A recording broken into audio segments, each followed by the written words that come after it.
Better leave it to the professionals.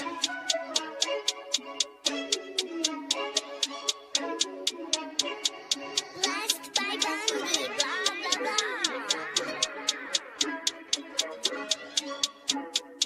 Started off with a bit, now I got coin.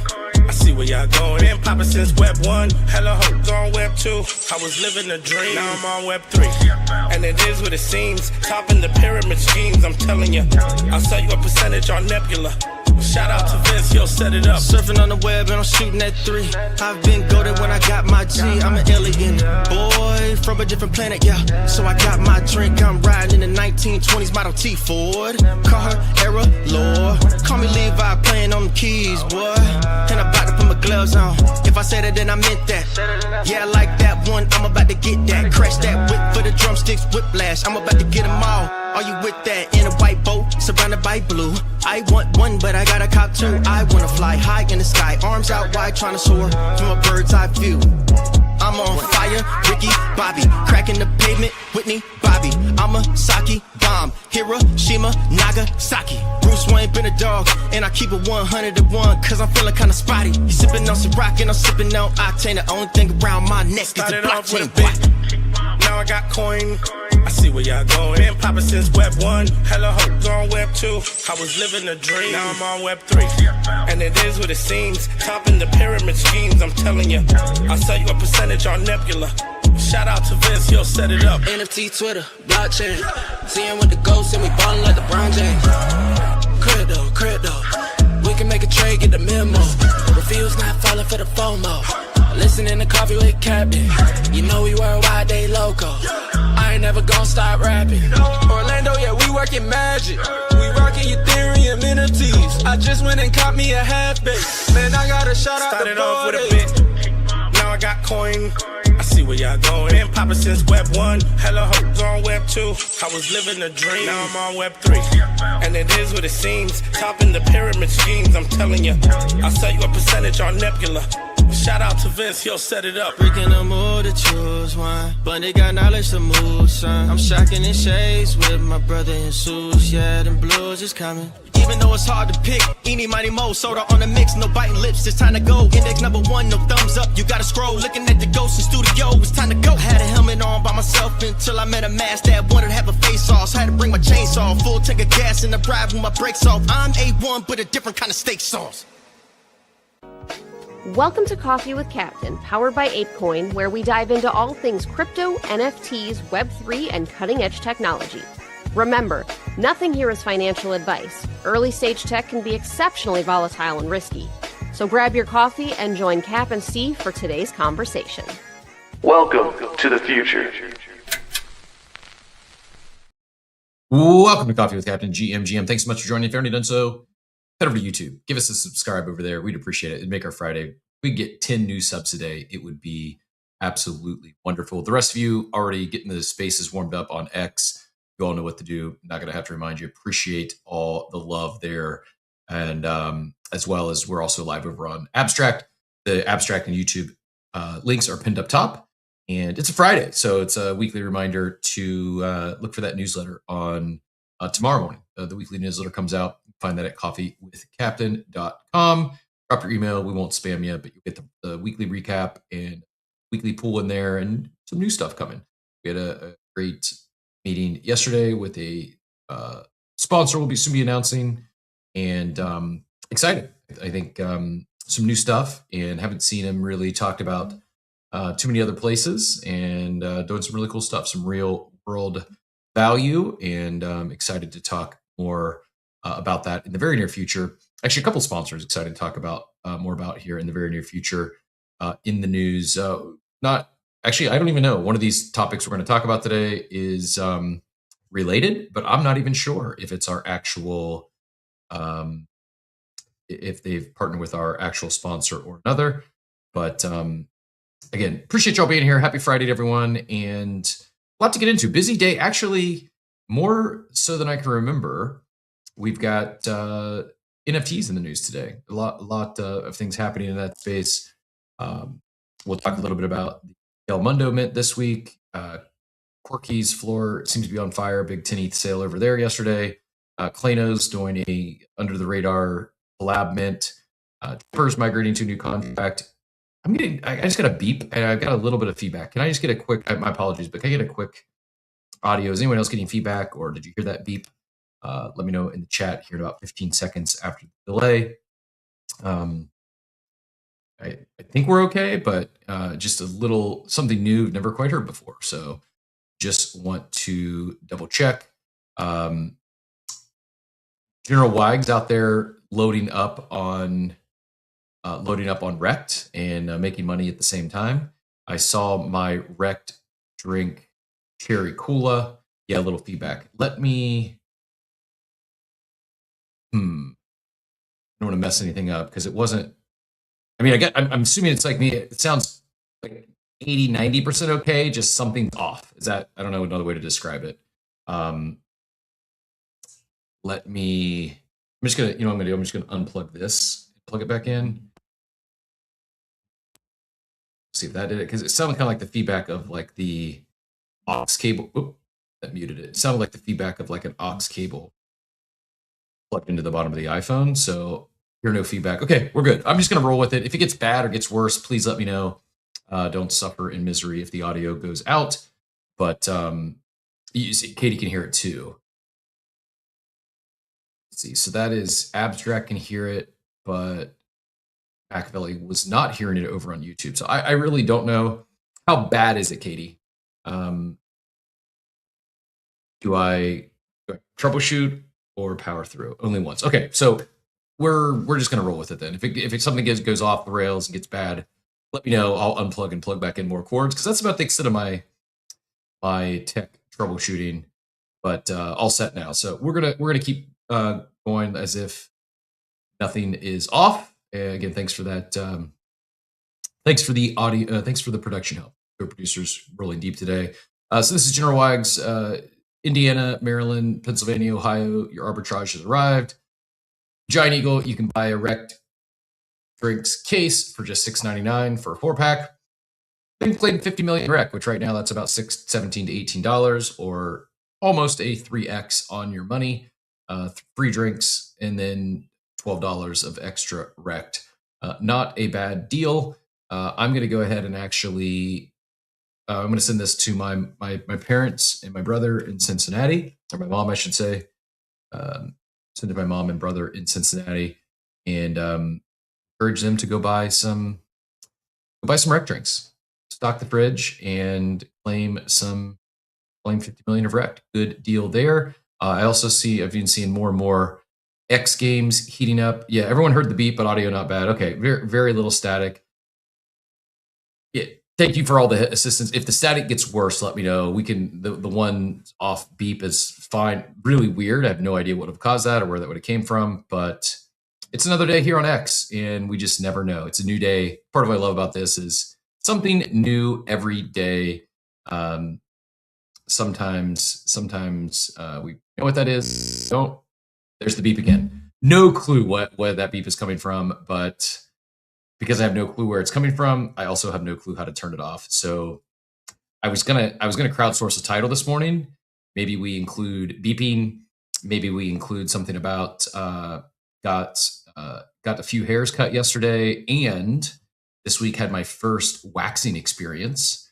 That's about all the cold open fodder I've got this morning, but can finally appreciate the 40-year-old virgin.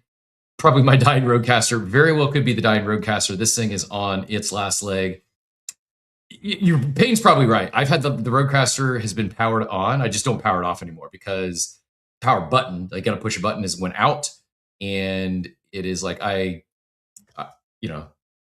grew up in a religious household. I haven't attended church for a few years. I might have to start going back to church just to make sure the broadcaster is blessed, because I've thought there's been multiple days I thought we're going to have to go audio only because I couldn't get it to power on. And then miraculously I get the power button works after about 50 attempts. So now I just leave it on.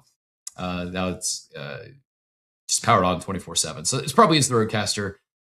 Anyways, I digress. But finally could appreciate the 40-year-old virgin waxing scene after I'm not a 40-year-old virgin, not 40. Also have a child. So I shared that actually the conception story with Stats in a comment. If anyone wants to go discover how my 18-year-old daughter got conceived, TMI, but it's out there on the internet. So lacrosse season, we got. I mean, wasn't a doubt. She's played for this is her 4th year. She's a senior. She's played all every year, and so it wasn't really in question. She would make the team, but the tryouts finished yesterday.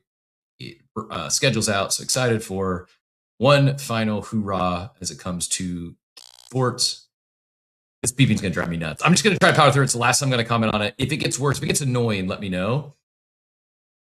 I really don't even. It's brand new. 1,081 shows into this thing, and it is just now.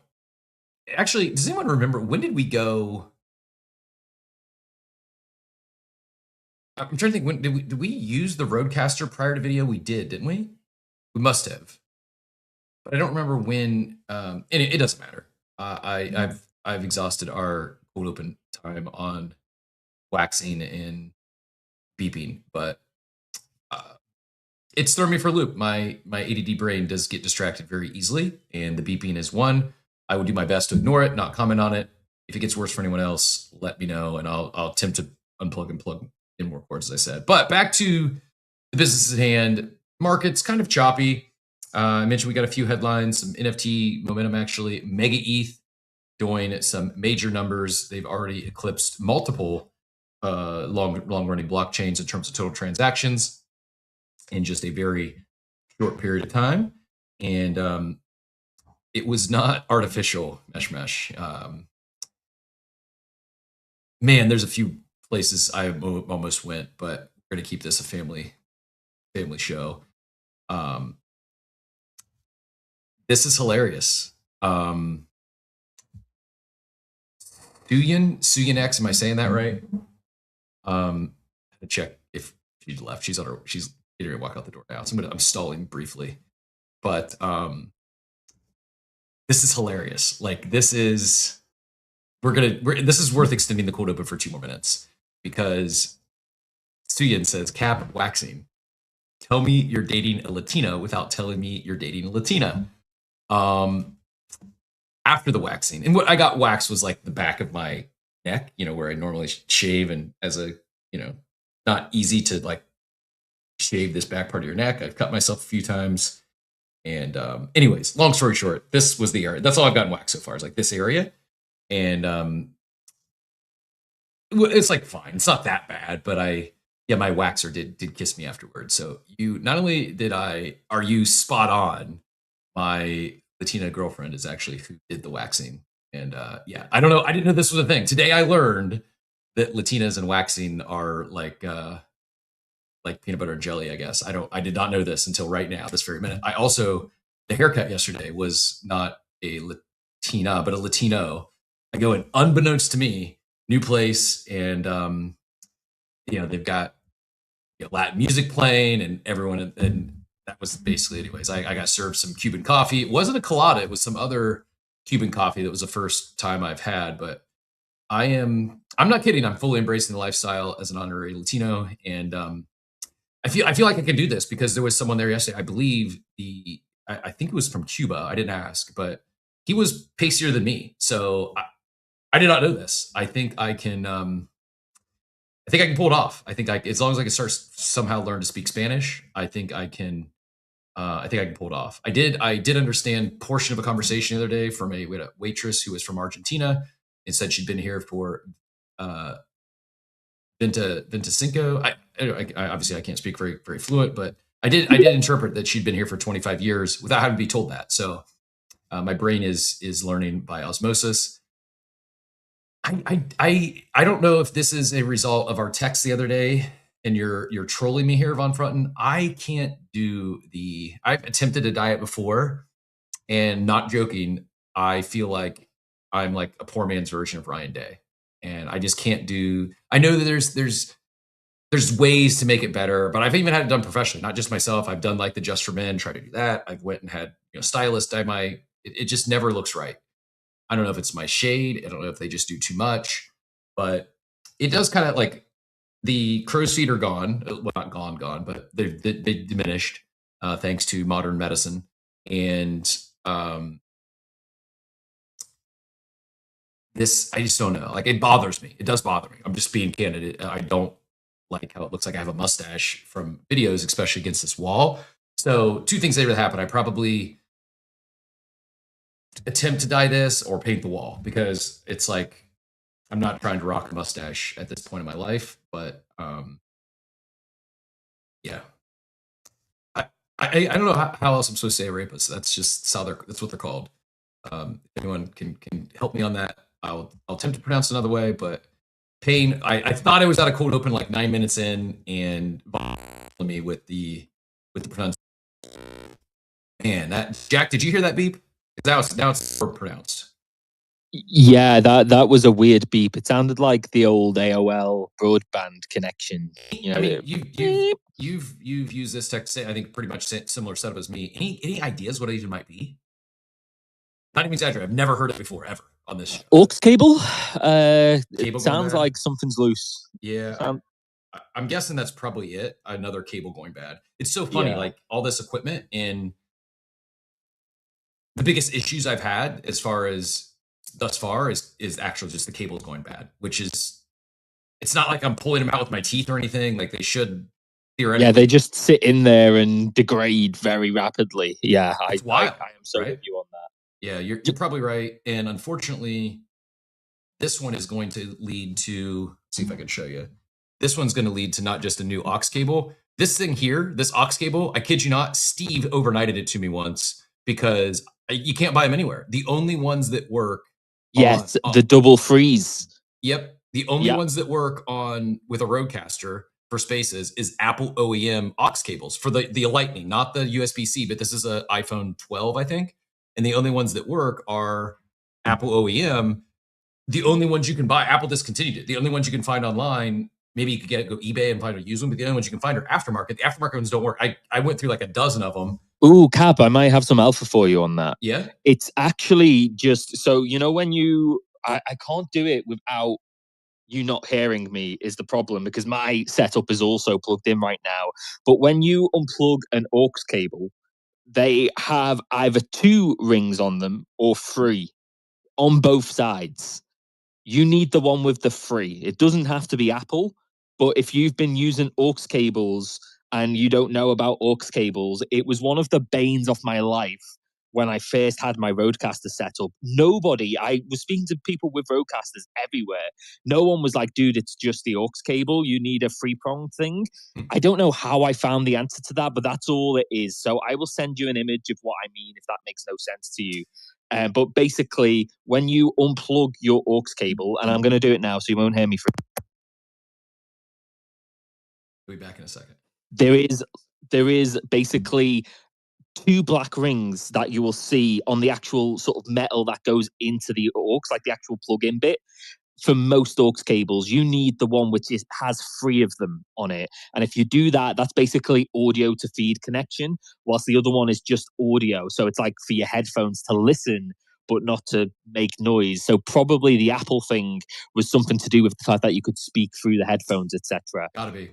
So yeah, that's all you need. You need the 3-pronged one. It's actually great. And it doesn't have to be Apple. Well, I think what it's going to do, though, instead of trying to hunt down the correct aux cable again after failing a dozen times and having to give Steve send me an old one, I'm just going to go upgrade the second phone, because it is well due, and I only use it for like redundancy on here. You're like, the Coffee with Captain account will come up on stage in a bit, but it's still plugged in because the battery shot on it. It's like 69% battery life. So not only is the battery drain fast, if you're not familiar, Apple, part of their planned obsolescence strategy is once the battery degrades to below 80% health, it also drastically impacts the performance of the phone. Yes. And so it's just, I haven't upgraded it because I don't need a new phone. I was just going to get a watch. You don't have a magnet one, or is that because the phone's so old that it doesn't do the magnet charge? No, actually, no. I do have I do. That's what I do, dude. I've got a Belkin magnet charger. I which do, means, but this is actually my setup here. Is I have my primary phone plug on the Anchor charger, which is magnetic. Yeah. And I guess what I could do, I could pull that off and move the backup phone to the magnet charger. and then you can still have the aux in. It's now still charging consistently. I'm Don't have that genuinely problem. curious if Payne is disgusted that we've carried the cold open now 20 minutes, or he's ecstatic that we've actually solved some troubleshooting issues live in real time. I apologize for everyone else. This is like Yeah, it really my is bad. helpful. I'm we'll such a monologuer. This is why I haven't been on the show for so long. It's no, just... it truly is helpful. I appreciate the alpha. Now I just got a pop in my ear. This like.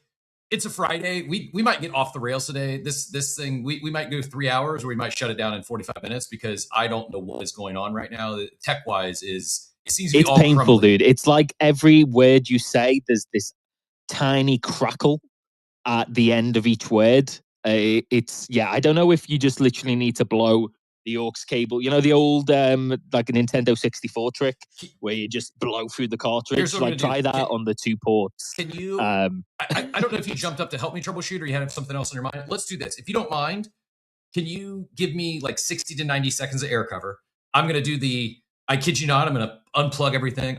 I am gonna do the old Nintendo trick. I'm gonna blow in the aux cable, and then since we're at it, I'm gonna go refill the coffee, and I'll be right back. Yeah, now I gotta pop in my left ear first. Now I gotta pop right here. I feel like I'm getting electrocuted. It's like definitely getting worse. That's my brain. It's like, oh my god, I'm getting electrocuted right now because something's really off, and I don't know. I don't know what it is. Cheese is coming up as well. This coffee is today is. We're giving alpha for Spaces Host. Actually, I do have a legitimate piece of alpha I thought of this morning. I was going to tweet it out for Spaces Host, FYI. So for the next, like, I really do have like market talk. I do want to talk about some of this NFT stuff. I do want to talk about MegaETH. I do have some things we will get to, but cables with Captain. There you go. That's it. Cables alpha on Coffee with Captain. It'll be very confusing. No one will know what we're talking about, but we're going to do it. So if we could do this.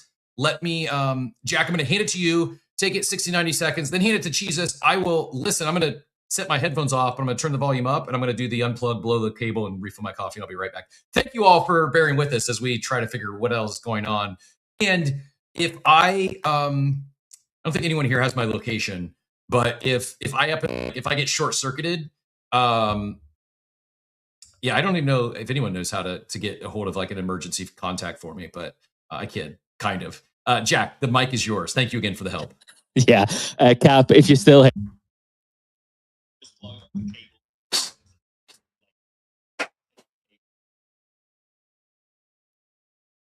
Guys, in the comments you want to be of our aggressively long monologue about aux cables and our Roadcaster setups.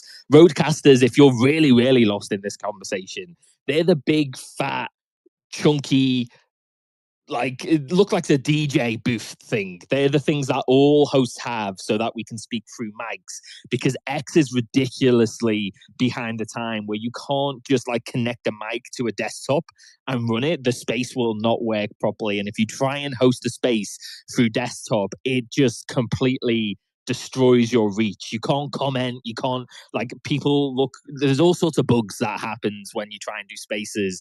I'm really hoping Elon does fix this, but it's also why so many people are going live stream now. Let me check the comments. Let's see what is going on in the comments, and then we'll get it to Jesus. Jesus, just a heads up, you're showing as a listener to me, which means I won't see a hand raise.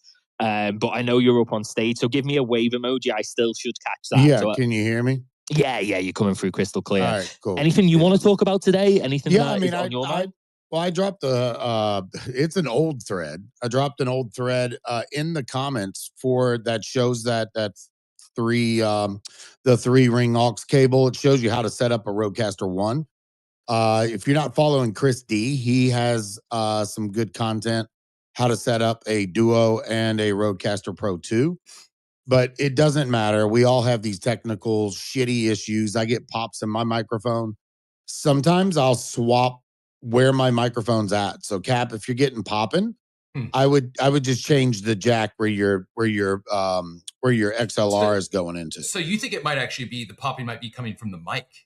Yeah. Sometimes I'll reset I'll have one of my co-hosts or somebody talk, and I'll just I'll just power down the Rodecaster and power it back up, and the popping stops. So I can't do the power down because it may not power back on. That's part of the issue. first of all, I do have a correction. Chris D isn't good. He's the GOAT. Like, Yeah, truly he's the GOAT best, when yeah. it comes to Roadcaster audio video stuff. Yeah. Payne and I reference him about once a week on minimum when we're doing some post-pro production.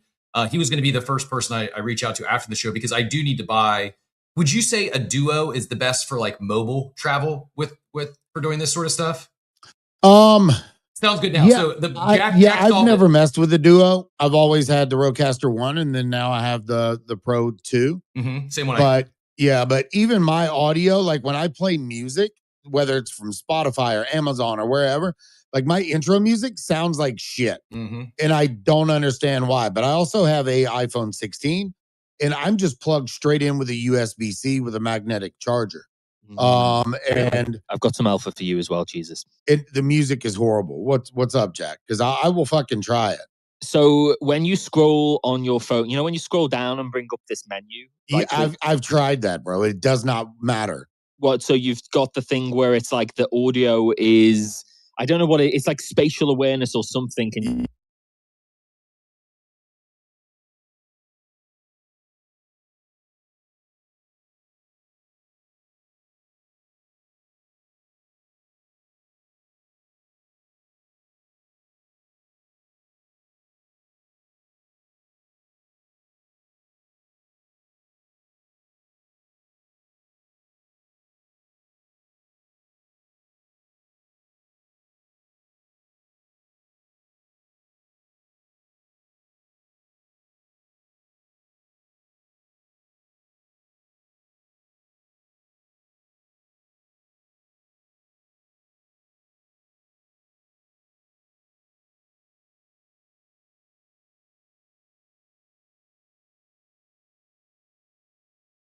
on old software, because if you get a product that's too new,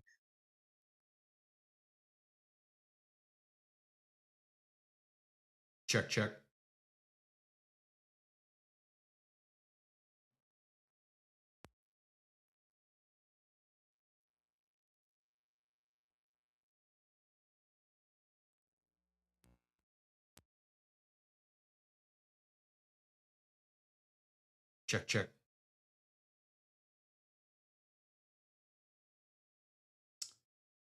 So I lost all audio from Jack now. I can't hear Jack or Jesus.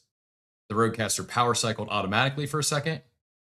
Volume is way up.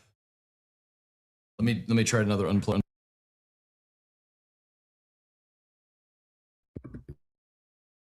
Mic on. Let me check. Rodecaster. Oh boy. Jack, are you there? Jesus, are you there?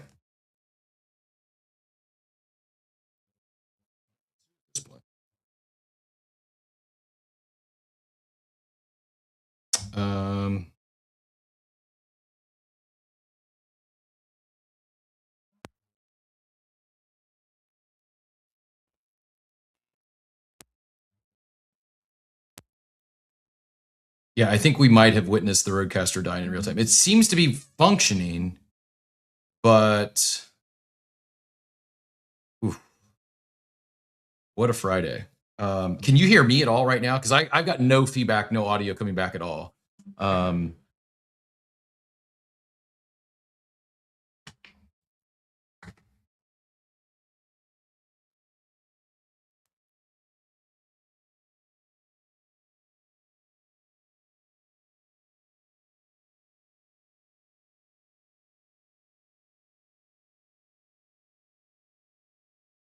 Check. You can hear me perfectly. Okay, so if you all can hear me, can I get another guest speaker on the stage? I need to determine if it's Jack and Jesus, if for some reason it cut them out. Can someone else, if you can hear me, can someone else jump up on stage just to do a quick check? And then I may have to have Jack and Jesus do a lap. This is the first time, totally new. 1081 episodes in, and we are troubleshooting here in real time. This is the universe's way to say, Cap, you talked far too long about waxing and Latina stories this morning. I heard the connecting. Outer or Oxy? Check. I see him up there, but I am. So I can't hear any of them. Are you? So I'm trying to determine if it's just a my issue thing or if it is broad. Can all of you hear any of the others? You're gonna have to type it because I can't hear anything you're saying. Let me change. Chat. Check 1 2. So you can all hear me, but I can't hear. I literally can't hear anyone else.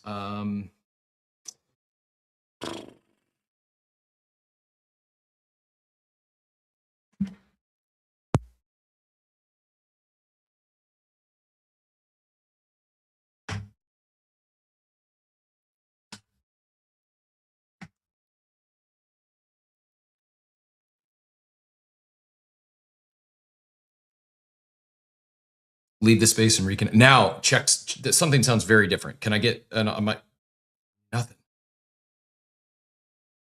All right, I am going to do this. Maybe it's a combination of we had roadcaster issues and we have X issues. Here's what I'm going to do. I'm going to close the space. Don't go anywhere. I've got like 60 seconds to reconnect and without it closing the space. So I'm going to shut down the space. I'm going to fire. Don't go anywhere. It's going to be this current space. I'm going to open right back up. But if this one dies, if it doesn't come back in a minute, I'll spin up a brand new space. So hang tight. I gotta end it, force close the app. I'll be right back. Give me 30 to 60 seconds. And then if you don't see me back in here, you'll see a new space on the timeline. Appreciate your patience.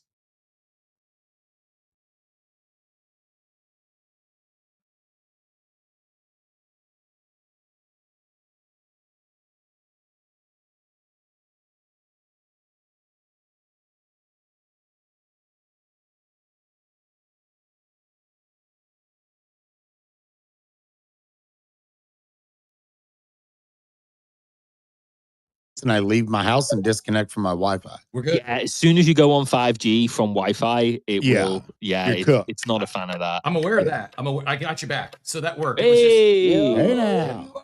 Actually, you all sound crisp. Yeah, as soon as you go on 5G from Wi-Fi, oh yeah. Now you got to mute a tab or something, Cap. I got you back. So that worked. Oh no. Oh, I do not like the sound of my own voice. Oh, Cap. My God. What about sending a co-host to one of those guys and you have another co-host who may help you out a little? We'll go Jack since he was up here first. I do have. Let's go. It's like you all sound fine to me now. It sounds good on my end, but you guys are getting. Can you hear us though? I can hear you. Jack feels like he just yay. got the sword and fucking. Yeah, I know what you mean. I am Arthur. Bow down before me and my co-host powers. Yes, sire. Yes, sire. Jack, sire. I'm proud of us. I'm proud of us, team. This was a true team effort this morning, and yeah, if you think us Spaces hosts have it easy, you caught in real time some of the often this stuff goes haywire behind the scenes, but we just figure it out. Sometimes it's like my recurring trick is just unplug and plug back in cables. That wasn't working today. I think what happened is the roadcaster was definitely doing something funky earlier. It power cycled automatically. I didn't power it off. It power cycled automatically. So I lost audio for a bit. And I think for some reason when it did that, I think then X crapped out. But I think we're good. So I don't want to jinx anything, but I do think we're good now. And we have a stage full of legends. So I don't know, Payne. Maybe we do this every time. This was all a long con for me to get a stage of legends on here. This is what I said when you Alta, you were right. us. You were so right. I totally called it. I'm like, Cap wants to have a really fun Friday Spaces. He's going to ask folks to come up as guests to help him out. And here we are. I love it. 35 minutes into the cold open. You know what? It's a Friday. Every once in a while, Payne, you got to forgive me. Every once in a while, you got to let us get off the rails. We're just going to old school Spaces today. No agenda. We will probably hit on some of these items. The NFT stuff, the MegaETH stuff, Larry Fink stuff. It's just not that fun. I mean, it's fun, but it's not this fun. So we're just going off the rails today. And Outer jumped up. I don't want to spoil our Tuesday cold open, but I have now watched season 1 or episode 1 of The Night of Seven Kingdoms. Oh, snap. Okay. I mean, hey, I'm here for that. I have one question for you. Is this the new Game of Thrones thing? It is. Yeah. It is. Oh, I'm so excited for this. You should be excited, and it's very different. Like if you like thought the Game of Thrones original series or even House of Dragon was like too dark and bloody, and this is, I think, we'll see. I have read the books. The first episode, to me, I think this is going to be like a lighter series. It's going to be more comedic, not as much like blood and guts. There's no dragons in this series. Okay, but did you have PTSD though from House of Dragon and Game of Thrones watching this though? Because like at every step of the way, Divide and I were like, someone's gonna die. Someone's gonna die. Someone's gonna die right now. Right now. And like it was wild. Yeah, like your favorite character, like you get an emotional connection to one character. Oh my god. And then you try and pretend you don't have that connection so he doesn't die immediately or they don't die immediately. Yeah, I get that. Outer, have you read the series? Is this when you watch it, is this the first time you're hearing the storyline? No, I've not had anything to do with the books. And when Divide and I watched Game of Thrones, that was like actually, I think 2023, I want to say. We went to NFT NYC and got COVID for the first time. And the only thing we could do was sit on our couch. And at that point, all we knew about Game of Thrones was that it had dragons in it. Like we knew nothing except that it had dragons in it. Like that was our extent of knowledge. And so we binged all seasons, all in a row during that like 14 days of just being manic and sick. And that's how we got into the entirety of like this whole series. And I think we talked about it with Steve too, how we have a different take on the ending versus people that waited for like years for an ending. Because to us, it just like it all arrived at the same time. I don't even know if I remember when season like 7 ended and 8 began because we just pressed the next episode until it was over. And then House of Dragon happened, which was amazing too, because at first we literally told ourselves, we're like, oh man, like we're kind of sick of this. Because it was literally like 3 months or something before that came out, after us binging and getting into the Game of Thrones ecosystem. And both of us, when it came out, were like, we're not sick of it. Are you kidding me? And so we loved that. And so when this came out though, like, because this is all recent to us, is my point. This has only been a few years that we're like in this entire ecosystem, but we've not read the books. So everything is like unexpected. We never know what's actually happening, and we kind of love it that way. I love it. So first time watching a Game of Thrones series live then, did you do House of Dragon live? Or was that a binge? We did House of Dragon live and then Game of Thrones all at once. Okay. I'm not no spoilers here. We're not gonna spoil anything that hasn't happened in Night of Seven Kingdoms. It's not a spoiler, but I have to ask Outer, what did you think of the opening scene during the intro music? And did you get the meaning behind the poop scene? Like, I was just both shocked and pleasantly surprised, because I know that's the thing that everybody will remember from that entire episode, because it was such a like hilarious thing to see. And like, what was interesting is, I feel like I'm spoiling things though, but I kind of know, but maybe I am. I don't know. Like, is this too much info? People haven't seen this yet. I don't think. I mean, I don't think. I'm gonna try to be cautious when I talk about it. I've never seen any Game of Thrones or anything. Oh my goodness, I'm actually envious right now of Machiavelli. I wish I could go back and watch the entire Game of Thrones for the first time. The ending got a bad rap by a lot of people. Got bad reviews after the first several seasons were, iconic. The showrunners ran out of George R.R. Martin's source material, and they kind of fumbled the ball at the goal line. But I don't think this is spoiling anything. It opens in a very Sir Duncan is one of the lead characters, one of the characters in this first episode, and he, like, the night he was serving. This is all like happens within minutes. It happens before, like, it's their cold open. It happens like, so their cold open. We're never going to do this on Coffee with Captain. Their cold open is, his longtime knight he was serving dies, and he's becoming a knight himself. He's like, I'm going to go to this tournament, and as he's saying that, then it cuts into like the song intro, and while the intro song is playing, you see him quite literally pooping. Like projectile pooping. And at first I'm like, what are we going here? What is this? And so again, not spoiling anything. You see this in like the first few seconds, first few minutes of the show. So I had to Google it. I'm like, my brain didn't register why in the world, because then I watched the episode and afterwards I was like, why did they include, like, that poop scene made no sense. Like, what was the purpose of that poop scene? There actually is a purpose. And even George R. Martin was surprised when he first saw it, because it was not in the books. Again, I read the book. The poop scene was not in the books. I was going to ask if that was if it was like as descriptive and in the book. So are you going to, like, what is the purpose? Or should I just look this up? Because I don't know. I've got it pulled up here. I will paraphrase. This is Sir Duncan, you'll see. And basically the TLDR here, I'm not going to read the whole thing, but, you know, again, immediately as soon as you hear the music, the reality of what takes place, what actually go off and do. So basically, they asked their actual writer, the showrunner, Ira Parker, about the scene, specifically the context of Dunk hearing the Game of Thrones theme music as he fantasizes about his future tourney. So he basically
frame this is supposed to be. That's definitely, you know, just not the era of Japanese toilet showrooms.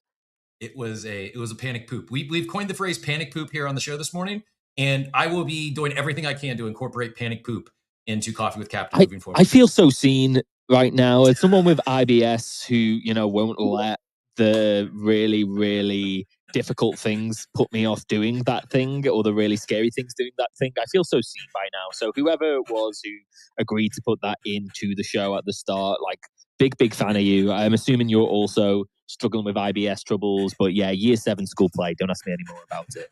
Yeah.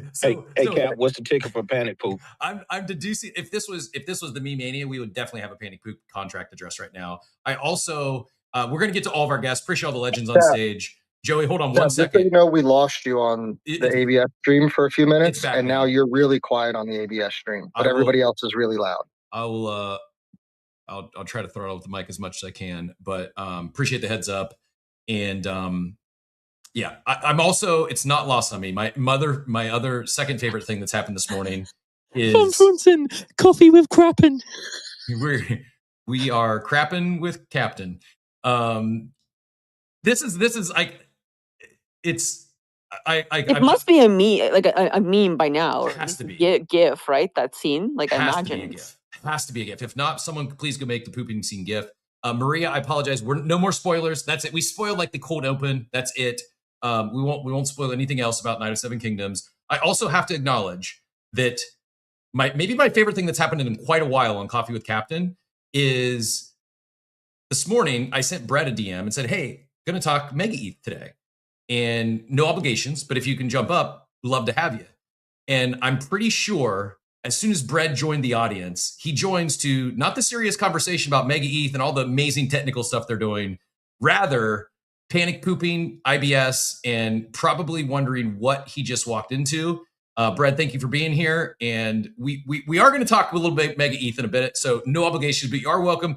You don't even have to acknowledge the poop conversation, but I will recommend Night of Seven Kingdoms if you haven't watched it yet. It is a great series. Now that we got out of the way, I don't think we need any more poop talk this morning, but panic poop, and I will always have a fond memory of Jack's 7th grade play where he panic pooped. I was just going to say, you know what I realized? Game of Thrones is the ultimate hook for a show. Like you know the way on like shorts now on TikTok, it's all about the hook. It's all YouTube shows. It's all about the hook. Like how do you keep people involved? First Game of Thrones, they immediately show you a White Walker, tell you there's going to be dragons, and you have to wait basically 6 seasons before any of that stuff comes to fruition. The antithesis of a hook that keeps you into the show. Now they've gone a step further, and it's just a dude pooping. Like, I don't know what that is going to do in terms of retention, but I'm assuming that they have figured out the algo for HBO series and probably asked AI, what do we do in the very, very first scene to keep people hooked? And the answer was pooping. And I find that, cyclical. It's almost, the organic nature of human defecation being the best way to keep people interested in a show. I find that beautiful and kind of romantic. Pooping for 6 seasons is diabolical. I'm just catching up now on all the other chats. Game of Porcelain Thrones. Coffee with Crappin would be okay, but I think Crappin with Captain is a better alliteration there. That is what we should have opened the show with today. But coffee does induce crapping though, or is that just me? I don't drink coffee, so no idea. I drink a lot of coffee on the show, and I've never once crapped myself. So it doesn't start your like. Then again, Cap, you're really like physically fit and you look after yourself. So you're probably on a pretty decent routine. If I don't have my morning coffee, I can't poop. Like, and literally, that could be a whole day. If I don't have a coffee, I don't poop. Crapping with Captain is definitely on brand, though. I'm with Captain on this. I'm attempting my best, Payne. I really am attempting to think about a professional way to segue from Crapping with Captain to maybe the Burbs Marathon, maybe the MegaETH Mania, maybe the any of these other like the Quirkies Floors. Like I'm attempting to find a good way to segue. Oh, I'll bite. I got you. Listen, tell me, is the BIRB token out yet or not? Was I supposed to claim something? I'm Kramer walking into the apartment. What's happening with the BIRB thing? Great question. You were supposed to claim about 72 soulbound tokens. I think you did see the Pudgy soulbound token BIRB collaboration, and the token is not out yet. It is available for pre-market trading on at least one of the dexes or a sex. I'm not even sure, but here's what we know. They're running a 24-hour Solana Burbathon. I tuned in for a little bit. If anyone's tuned in for, when I say a little bit, like a few seconds, and maybe it was just I caught it at a bad time. I didn't get it. I was like, am I doing live audio and streaming wrong? Because it was just they lost me pretty quickly. Not knocking it. Again, I know Luke was on there. I'm sure they've had some good content. It's also, I know how challenging it can be to run a 2 consecutive hour show 7 days a week. 24 hours consecutively and having interesting things to talk about would be like, they probably talked about the poop scene at some point, I'm guessing. I'm kidding. They're more professional than that. But what we know is they have this it's still ongoing. And I'm not sure when it started exactly or when it ends. 4 hours and 40 minutes left. Okay. I'm speculating like the grand finale of this marathon will be, by the way, come Trinity, drop the GIF in the chat. If anyone wants to get a visual of that projectile poop scene, it's in the comments. That'll be the last time we talk. I mean, you can reference Crapping with Captain or something like that, but that's the last we're going to talk about Game of Thrones poop scene. But the GIF is in the chat. I knew it had to be out there. Appreciate the assist on that. And back to Burbs. I'm speculating like the grand finale of their 24-hour stream will be announcing the token date. If it's pre-market trading now, it's got to be coming soon. They said initially, he said soonish. This was like back in Q3, Q4. Then he said Q5, kind of alluding to like early Q1 was my reading between the lines there. And so I do think, I'm not saying it's going to happen in January, but I think they announce a date of when TGE will be within the next 4 hours. Maybe not. Maybe it has nothing to do with this Burbathon, but that is my speculation. Is I think today we will get a TGE date for Burbs. let's go. Joey, thoughts on that, and we'll go back to Jack. Yeah, I've periodically jumped into the 24-hour stream just randomly to see what's going on. They had like Nick as a guest. They've had a bunch of people as guests on there talking about stuff. They look pretty exhausted at this point, the two of them. I'm gonna second what Cap said based on what we've seen in the past when tokens start getting announced for pre-market trading, especially from when it's like a decent sized platform. I think MegaETH announced yesterday, or I think it was yesterday, that like BIRB is now available for pre-market trading. And I feel like when that happens, we're pretty close. Not to mention all of the collections have gotten a pump. Like I saw like a rare oddity sell for like 1.2 or 1.3 ETH. I think oddities are up from like 0.24 at the start of the week to 0.29. So somebody knows something that something's happening, unless everybody is literally just speculating that the same as you, that the end of this stream, we're going to get, the token announcement, because all of the collections are moving in the right direction. And I can't imagine it's just because of a 24-hour live stream that these collections are moving up.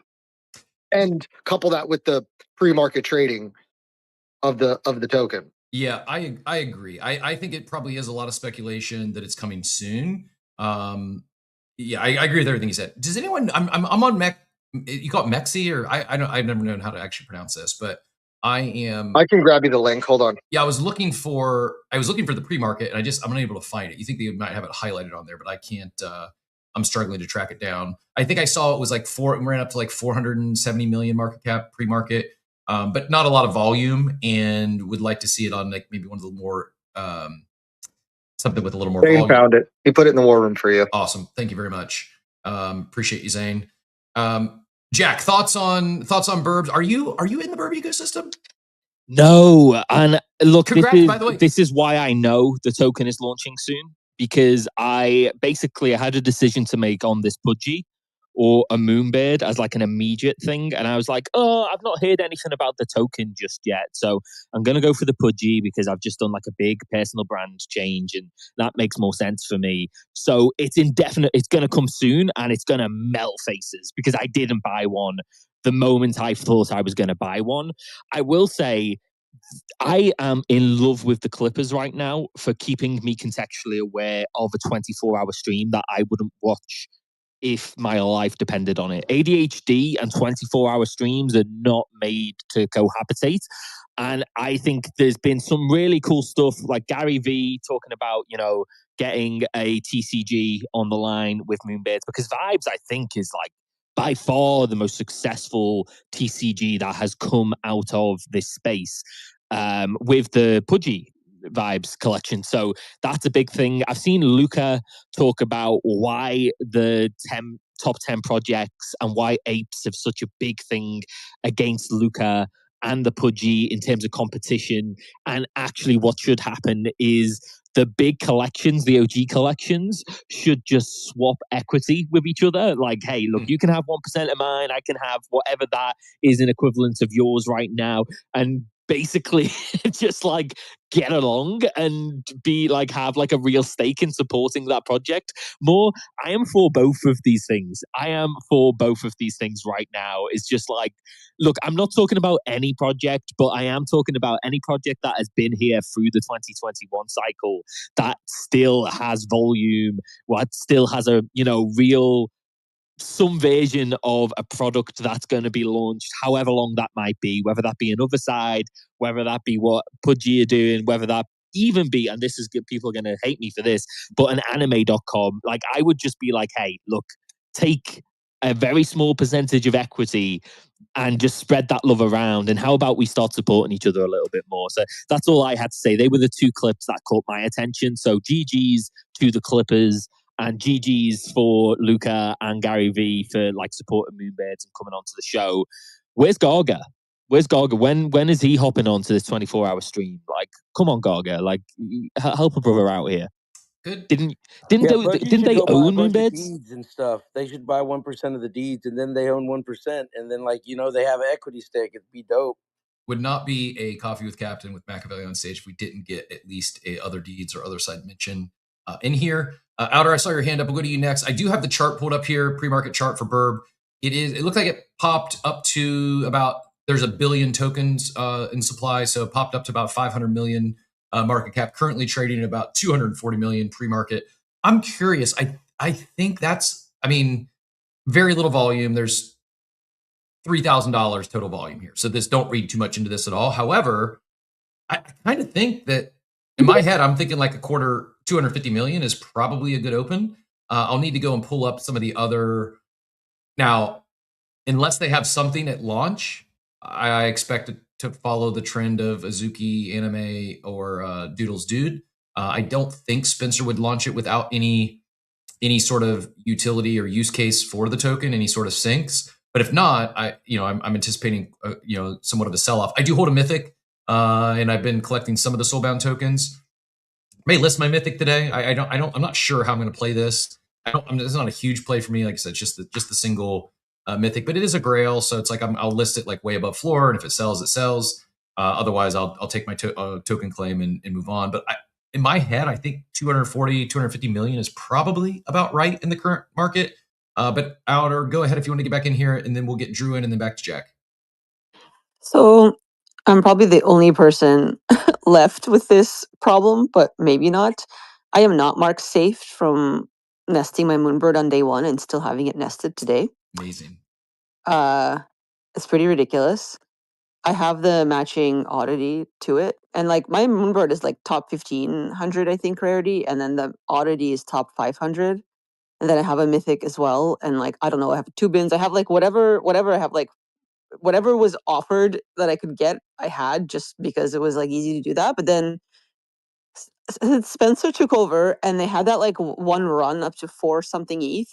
I do regret not unnesting it and just getting rid of it, because I think that would have been an okay play, simply because I just don't follow the ecosystem anymore, like to be honest. And I kind of tried to bug him because I wanted a diamond nest pin, which we never got. And if he like literally sent one or like announced that they would do that just for like no other reason other than to appease me and the few people I think that are still nested, maybe I would have cared. But I'm just kind of like, I really just can't keep up with it. There's probably some art stuff I'm interested in buying more. And so the problem though is I asked them in Discord, because the front end UI is no longer available to unnest. Oh wow. Like yeah. So that's gone. So I can do it off contract. But like I would want to screen record me unnesting on Moonbird. Like, do you know how long it's been since it's been nested? Like years, right? So I feel like it's like a special ritual thing for me to like actually do the thing. I can't just like do it and list him. It'd be kind of weird. So I don't know. I'm feeling some sort of way about it, where like they're like, oh well, just tell us what it is and we'll unnest it for you. And I literally was like, that was the thing that made me realize these guys are not like art collector, nostalgic type people. It's literally just like, yeah, no worries, we'll unnest it for you. Just let us know what the number is. And I'm like, you don't understand. You can't just do that after somebody locked that thing in and did not take profits when this thing was like 55 ETH. Like, I can't just unnest it now. Like, it just seems kind of, yeah.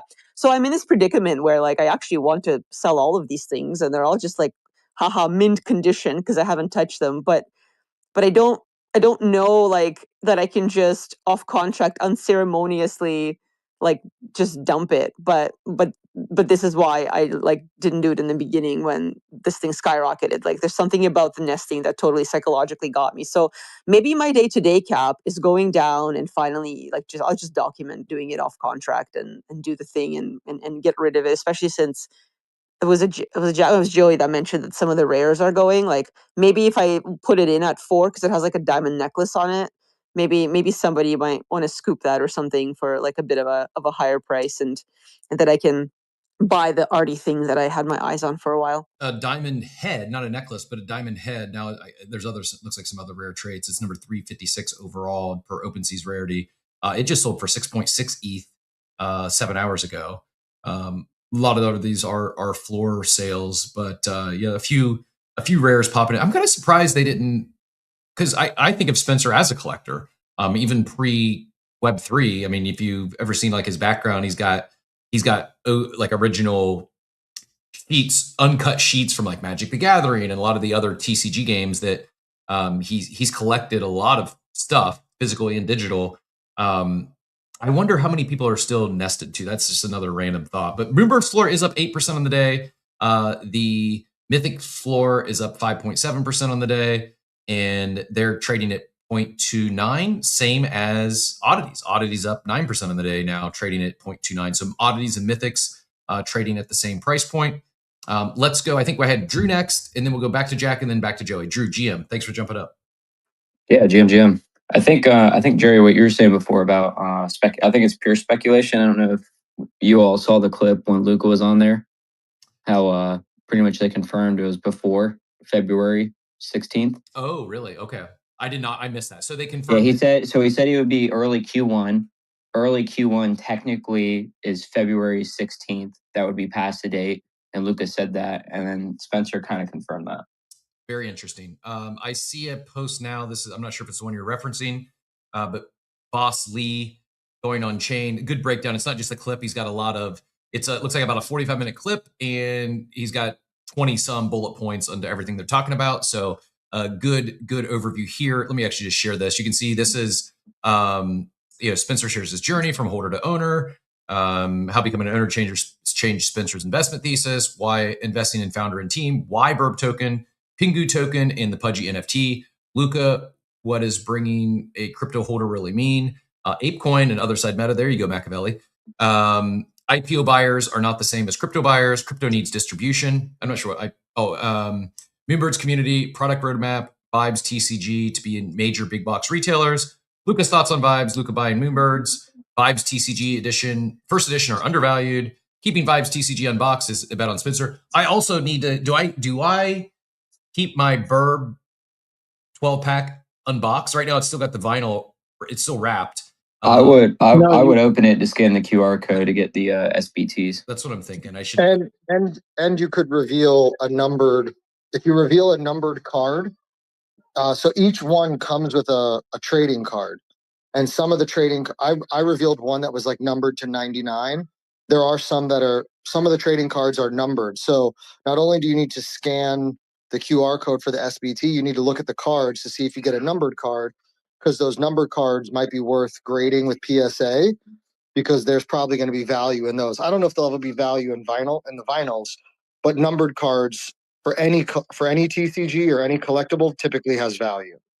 Yeah, you're right. I'll open it up versus trying to keep it fresh in box and then sell this thing later if it's a hit. If the token ends up cooking, I'm going to be kicking myself if I miss out on some sort of big allocation there. I didn't realize, is Luca going bald? It says Luca going for hair transplant, or should he go bald mode? I thought he had a big head of hair. Is this a new development? I know this is really important to Hey, when you're a founder, man, that hair goes quick.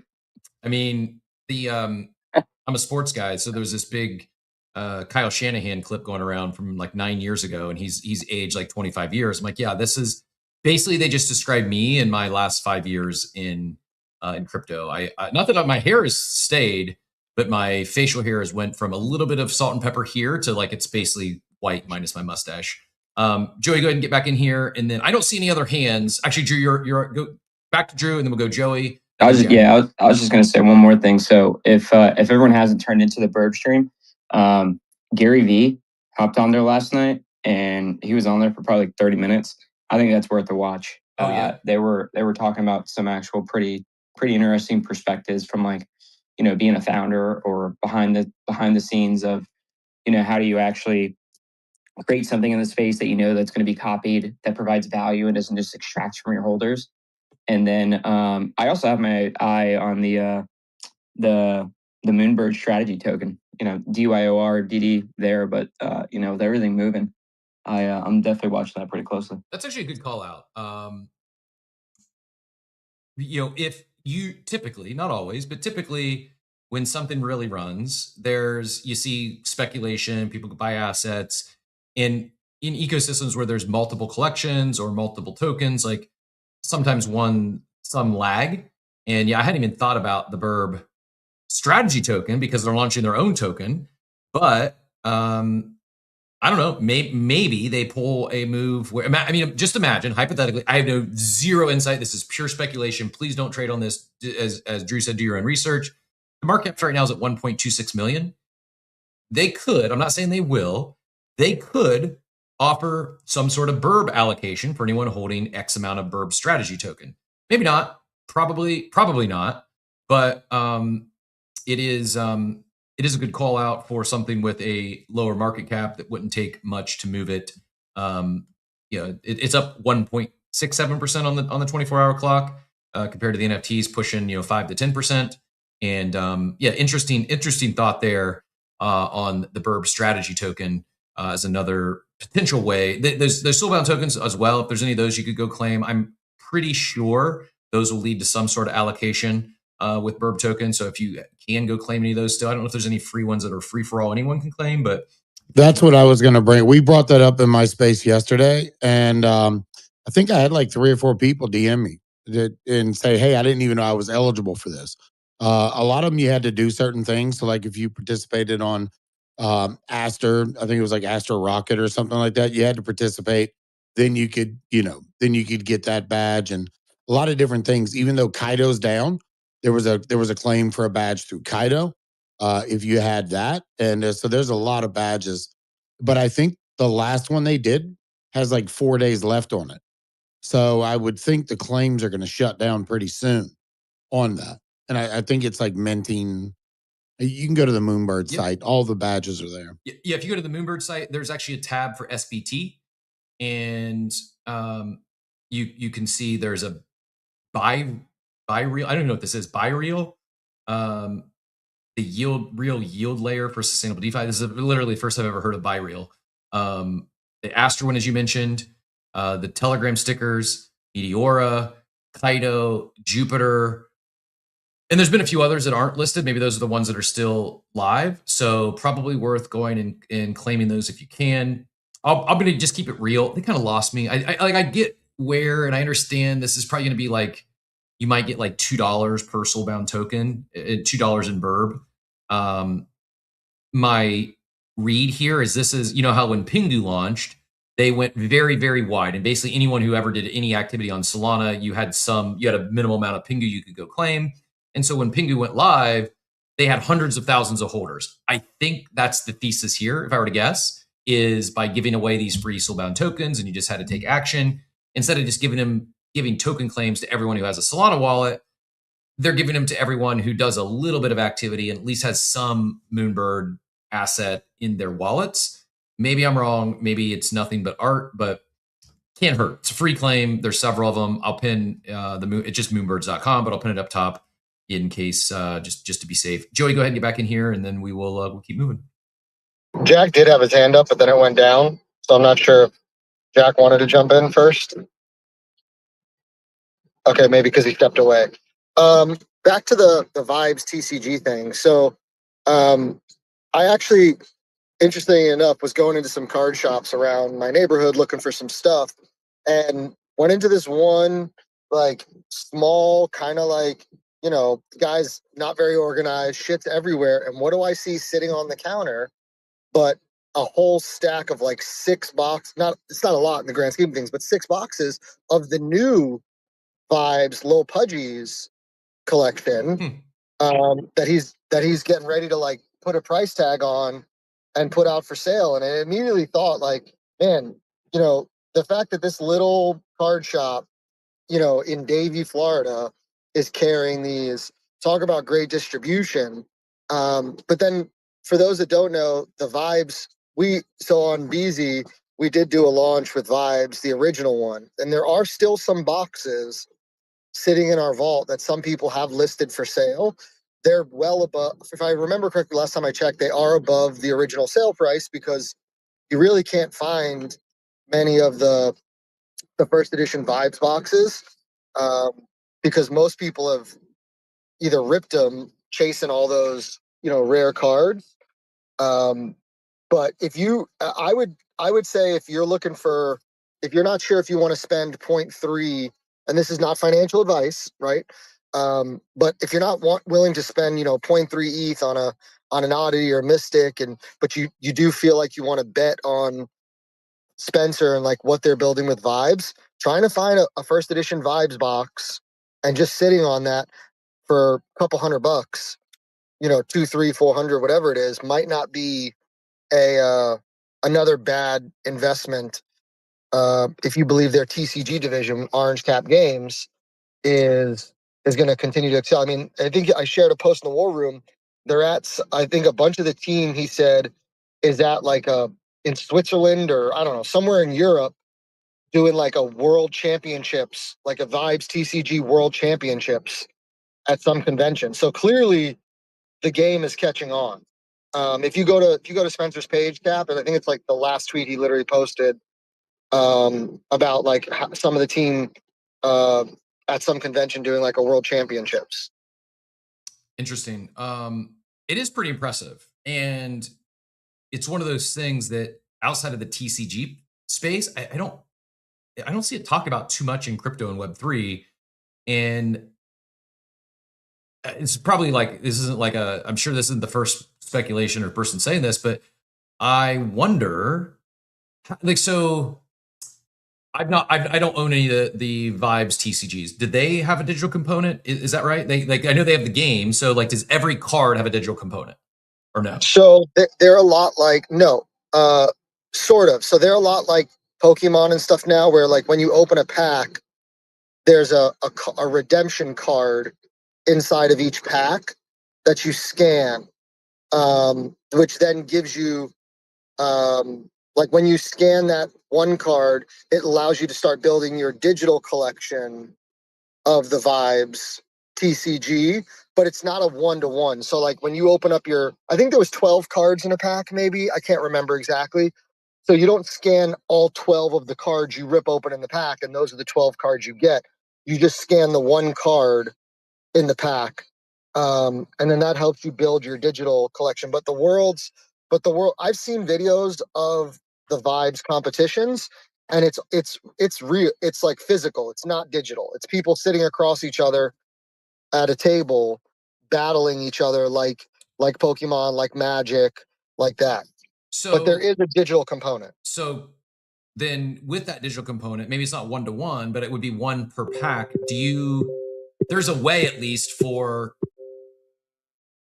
token allocation to go to those Vibes TCG holders is what I'm attempting to connect. There's a way. I mean, if you, yeah, I mean, I guess technically I don't know. I honestly didn't scan the cards. I just saw other people talk about it. I don't know if a wallet was created for you with Vibes TCG, because that was a very Web 2 launch. Like they launched with Web 2 retailers. Like all those boxes were, were sent to Web 2 retailers, both online and physical. So I don't know if they did anything with the card, creating like a privy wallet for people, because at the time when he launched Vibes TCG, Moonbirds wasn't a thing, right? Like he didn't buy Moonbirds till a year plus later.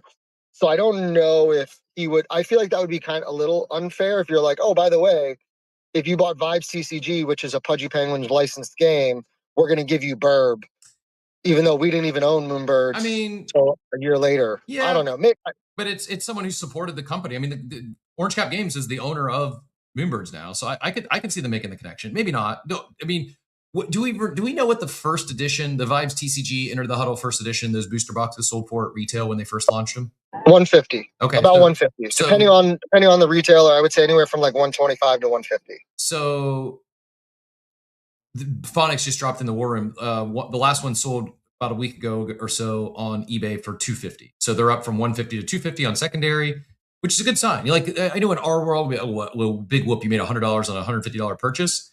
I think that's a pretty, like, for a new IP, for a new TCG game, the fact that they're still selling at a premium, there's something there. And to your point, like, there is a real community building around it. And a couple of people commenting too on what Gary said, and like what Jack said earlier, would like to see those sort of collaborations and stuff, more partnership, more working together. I was looking for. I couldn't find a good clip of Gary. There was a couple I found on X that were just like short ones, like 15 seconds. If anyone else has a really good, like a more, like similar to the one I posted with up above with Luca, if anyone can find like that with Gary, because I don't know if the recording will be made available. I'm not going to go listen to 24 hours anyway, so I would need some sort of clip. But go ahead, Joy. Yeah, the thing with the vibes boxes that like we in this space, it's kind of like you have to think about like the vibes booster boxes.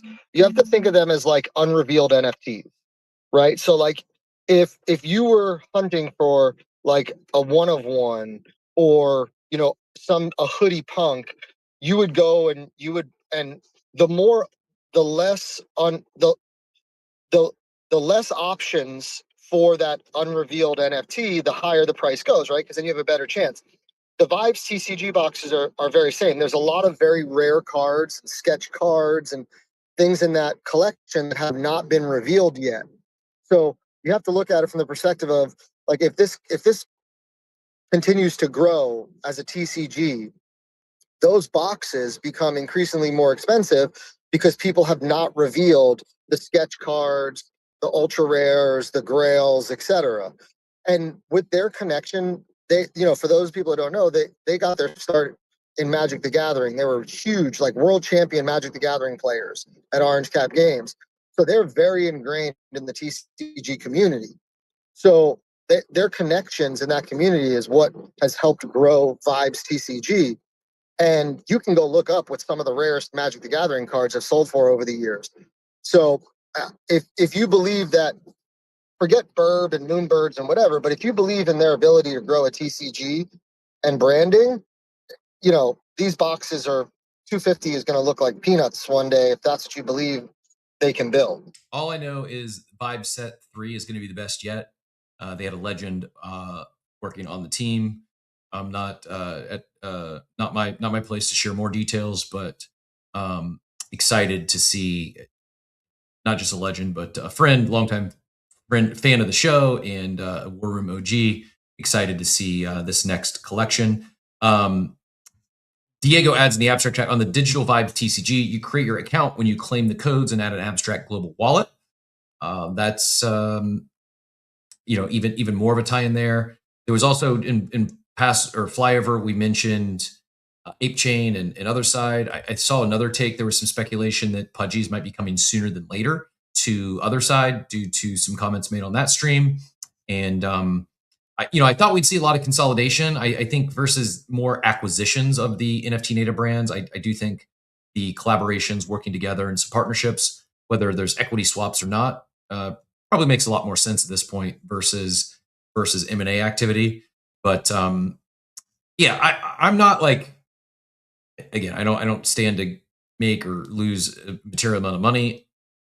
I'm curious to see the go to market with the BIRBs TGE. They've kind of lost me with just due to time. I'm guessing they probably made the right move. I'm guessing they were planning to drop in Q4. The market, we had October 10th, and it caused a lot of people to change plans from not just BIRB, but I have a feeling Myriad Market delayed theirs, same thing. And people were just waiting for the market to come back as opposed to dropping into the aftermath of 1010. And it's still not, Fear and Grade's like 32 or 34 or something. It's in the low 30s this morning. It's not great. So I don't blame anyone for delaying, but it's just been, like, I'm sure I'm not the only one who just, there's always something new happening. And I lose interest on stuff that gets drawn out for many months when it's just replaying the same thing over and over again. I'm not taking shots. It's just, I'm just being candid. Like, I'm going to go claim the soulbound tokens and I'm rooting for them. I hope they do well, but I hope there's something more than just, hey, BIRB to billions, and they just try to meme it. I hope there is some other things. And I don't know what it would be. I don't know, like if I was dropping a fungible token tied to an NFT collection day, I have no idea what I would do to attempt to drive any sort of value accrual back to the token or utility. I know it's not governance is not the answer, but I'm hoping we see some new, potentially innovative stuff. Any other comments on BIRBs or the ecosystem? There's a few other NFT collections I want to hit on, and then I do want to jump into MegaETH before we let y'all get out of here and enjoy the rest of your Friday. Any other comments on BIRBs though? Jack or Proof Alpha DGen? The rest of the NFT market, as I kind of alluded to earlier, Del Mundo, I'll pull that up here in a second after we talk about leaders on the day. I mentioned Moonbirds, Oddities, Mythics, all up on the day. Little Pudgy's flat, Milady's down a few percent. MFers up 14%. Curious what's driving that. That's a pretty big lift on the 24-hour. Azuki up a couple points. Apes down slightly. Mutants down slightly. CloneX down 8%, but still holding that 0.32 mark. Must have been a couple big Fidenza sales or two. They're up 42%, 27 ETH on those Denzas. And the big one I alluded to earlier, Quirky's up 14% on the day, up to 0.67 floor. And there was a their one-of-one Batman-esque Quirky sold for about 10 ETH. I believe Poppy held that one and sold it to a high net worth. This one here sold for 10 ETH to a high net worth collector yesterday. It led to some other activity and sweeps, and floor up to 0.67 on that.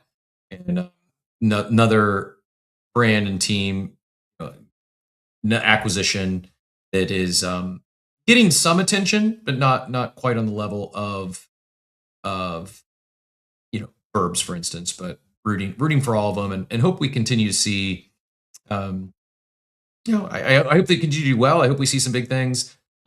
Klanos, I'll go grab the Klanos link. It's a small collaboration, like a collection of, like, I think say 500. That was it's a 0.2 soul mint.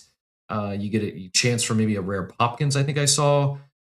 I'm not expecting a ton out of it, but another team that probably doesn't get as much credit as they deserve. I'm looking for this Del Mundo's collection. That shout out to Dunk Cookie, who dropped it in the chat.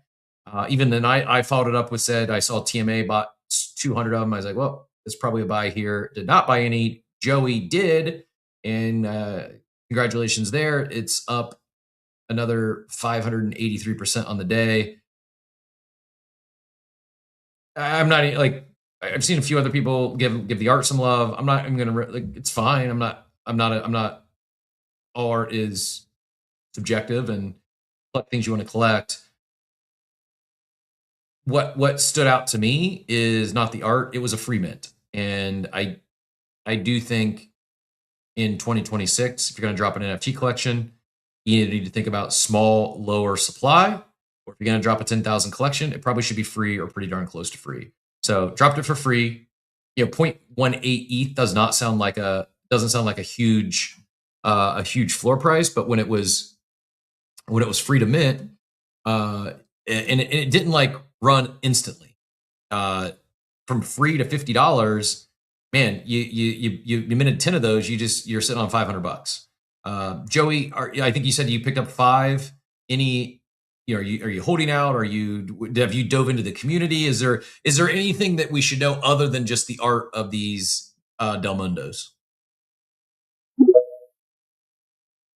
Might have lost Joey. Might have to change a diaper or something.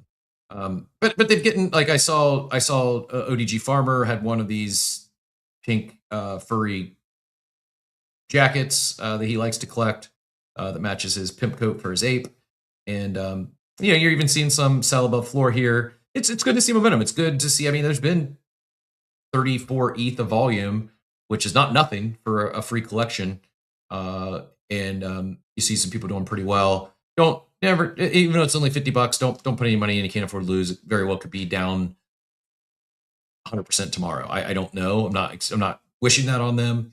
I think it's good to see some excitement, some momentum, and I will come back to Klanos, but I'm excited for MegaETH launch, and I think we could see a little. I'm not saying they're a chain for NFTs, but I think we could see some NFT mania on MegaETH when it does launch. Obviously, they have their Fluffles, which was the official NFT collection, which were soulbound tokens that has allocation for the MegaETH token, and there's the Bad Buns and a few other collections that have launched pre mainnet going live. So I'll share some of the stats and highlights here in a second, but the other I just wanted to pull up this. Actually, perfect timing, because this is exactly where I was going next. Swiv can help me out, fill in the details. I wanted to pull up this thing I saw on. Yeah, Diablita says, what stood out to me was how hard TMA was pumping those clay lemons. Yeah, and that's, and you see someone that is, you know, a whale has done well in other collections. It's a signal, right? Like, I think there's a real signal there. So, sometimes it's noise, but that was my indicator as well. I just didn't take any action. But Swiv, welcome to the stage. Thank you so much for joining us. I'm going to pull up the pin. I'll pin a post up top here in a second, because when I first saw it, my initial thought was like, wow, is this legit? Because I wasn't familiar with Stamos. I wasn't familiar with Mallow Dart. I wasn't familiar with Somos, but then I went and I did see that this was reposted by the official account. So it is a legit collection. I'll share I'll share the post and I'll pin it up top here in a second. But Swift, tell us more about it. What do we need to know? And I'm assuming that's what you came up. If not, feel free to take it whichever direction. Yeah, good morning. Just wanted to give some clarity on what that is. It is a collaboration with an artist named Scum Soul. So some people who are probably Solana native will know Scum. He's a super OG, one of one artists who did really, really well on Solana back in like 22, 23. And the crazy thing, like in this space, a lot of artists who made a big bag just kind of disappeared into the sunset. This dude made a big bag and then basically moved to Mexico to save these little axolotls, I think is how you pronounce them. They're basically like these little prehistoric salamanders in Mexico that were going extinct. Huh. And so this is so just to be totally clear, this is a collaboration. This is officially collaboration with Claynosaurs, and it is basically, the way I see it, it's like a donation. You're basically minting this edition. There's no rarity. You just get the little axolotl that you see in the Mallow Art promo, and then you do have a chance of winning a one-of-one Popkin like rendition. It's not going to be like in the Popkins collection, but it's a mint that's done by Scum Soul. He's, like I said, he's a super goated artist, and I'll try to pin there was a screenshot that he did in the stream they did yesterday of like so far the sketch he's done of like the little, it's like a mech Popkin. It's pretty dope. But yeah, just to be clear, it's like basically it's like $25. It's a 0.2 sold. I see it as a donation. They're also cool little NFTs you can give as gifts too. But yeah, just to be clear, it's not like a new mint, new collection, or anything like that. It's really all proceeds go to Scum's like little foundation that he started to save these little salamanders. So dope cause. Yeah, I love it. Appreciate you sharing. Diego adds in the abstract chat, Scum is a great artist. That Axolotl is a nice collectible. I'm sure I'm pronouncing it wrong. A guy on Pudgy's minted 30 Del Mundos. So yeah, I do have showed up here on screen, and it is pinned up top there. Follow the official link for the mint, and yeah, view it as a donation. Good cause, $25. And it's a collection of 500. There's 193 remaining, and there'll be there's 6 days to go if it doesn't mint out, and a one-of-one Popkin will go to one of those minters. Do you know like the entry for the one-of-one Popkin? Is it one entry per mint? So if you mint multiple, do you have multiple entries, or is it one entry per wallet? Yeah, it'll be random. Just they'll pick out of the 500 who mint. But I saw somebody yesterday who was saying like, oh, there's no rarity, I'm not going to mint, or they were saying if there was that they don't think it's going to mint out. It's really the wrong way to look at this. It's not about like these aren't the things you're going to be able to flip down the road. Like I said, I bought 5 of them, and it's like they're, in my mind, they're just written off. I did it just to support the cause because, like I said, Scum, the fact that he is doing what he's doing is just really, really cool. I think there's not enough people that make a bag in Web3 and then turn around and figure out a way how to give back or do something that's positive for the world. So yeah, awesome. Thanks for letting me up. No, thanks for joining us. Really appreciate the extra insight and clarification. And yeah, I wholeheartedly agree. I think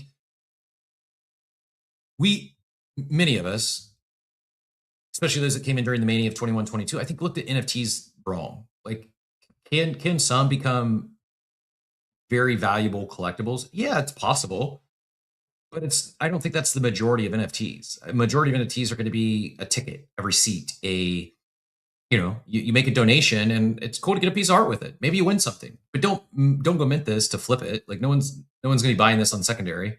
It's you're contributing to a good cause. You're supporting an artist, and maybe you win a Popkin, but it's a $25 donation essentially, and you get some art to commemorate your donation. I think that sort of stuff. I think free mints, have some fun with the art, collect what you want to collect, and there are. Remember, because of it's tech, it can always be programmed against, right? You can always. I do think someday, maybe, like there was just this GUI gas foundation, this GUI token that launched, and while I think the execution was poor, misleading, it is what it is. The concept I think was neat. It was good. Had some fun with it. I think at some point someone might do an NFT that's or a token drop. Who knows what it is? But those that are eligible to participate are ones that contributed to causes like this.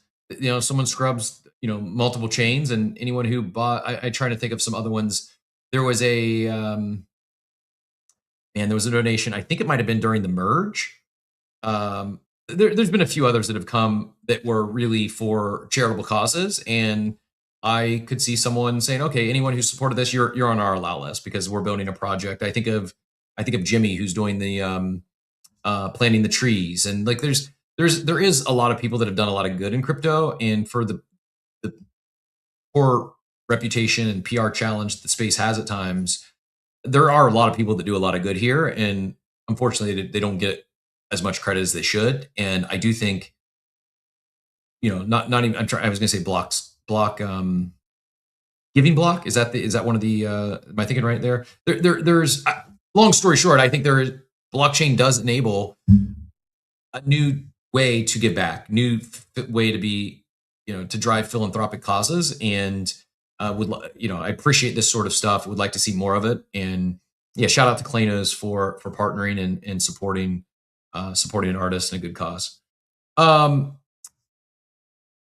Checking my notes here, see if there's any other NFT stuff we haven't hit on yet. Oh, the Chimpers migration is the last one.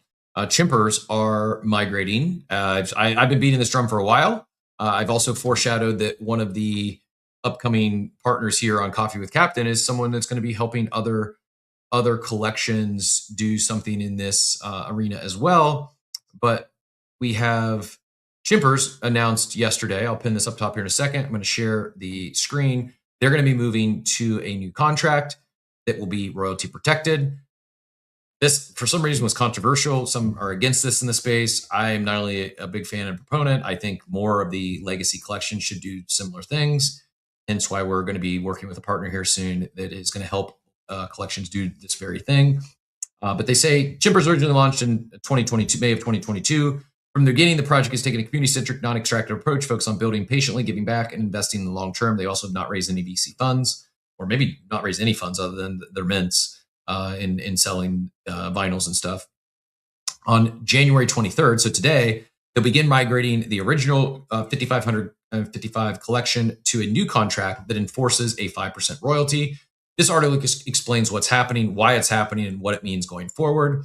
Your Chimpers ID will not change. Artwork, traits, metadata all remain the same. During migration, your legacy NFT will be locked into the migration smart contract, and a new NFT will be minted. Migration claim will remain open for 1 full year, ensuring everyone has ample time to participate. After 1 year, the remaining unclaimed NFTs will be minted by the team and retained into a segregated wallet.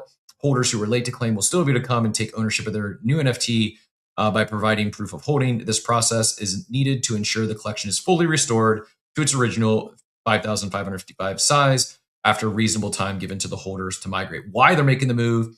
Rather than extracting value through constant drops or short-term mechanics, focus has always been on community first, always reinvesting in the ecosystem, building long-term brand value, and growing real-world revenues alongside Web3 infrastructure.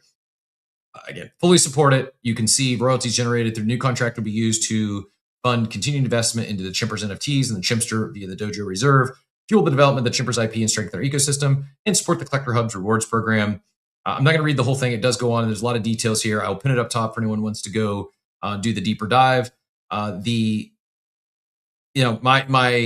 case study here, I don't think you have to go further than point to Good Vibes Club and the success they have had in 2025, 2026 by really leveraging creator royalties to reinvest in the ecosystem. That's, they've really leaned into the flywheel. Their Vibester is one of the best performing, if not the best performing, other than the Punkster token, and the NFT success speaks for itself. Not that this is not that protecting royalties is a guarantee for that, but the other one we mentioned today that's up big today is Quirkies, and I do not think teams should solely rely on. I do not think teams should solely rely on royalties. They should drive other streams of revenue, but this space, what created a lot of excitement and momentum in collectible NFTs, digital assets, was creator royalties. And good teams can do a lot of good with those royalties, especially if they are reinvesting in the ecosystem. It's more than just floor price. It's more than just, and I can appreciate those like, oh, I bought this thing, now I've got to sell it for a huge loss, and I'm still going to pay the founders, still going to pay the team a royalty. I get that. I'm not saying it's perfect, but for these teams that have been around for years, and you at this point have earned that trust and respect, like there's a lot of things they could, if they were going to extract, if they were going to rug, they would have done that already.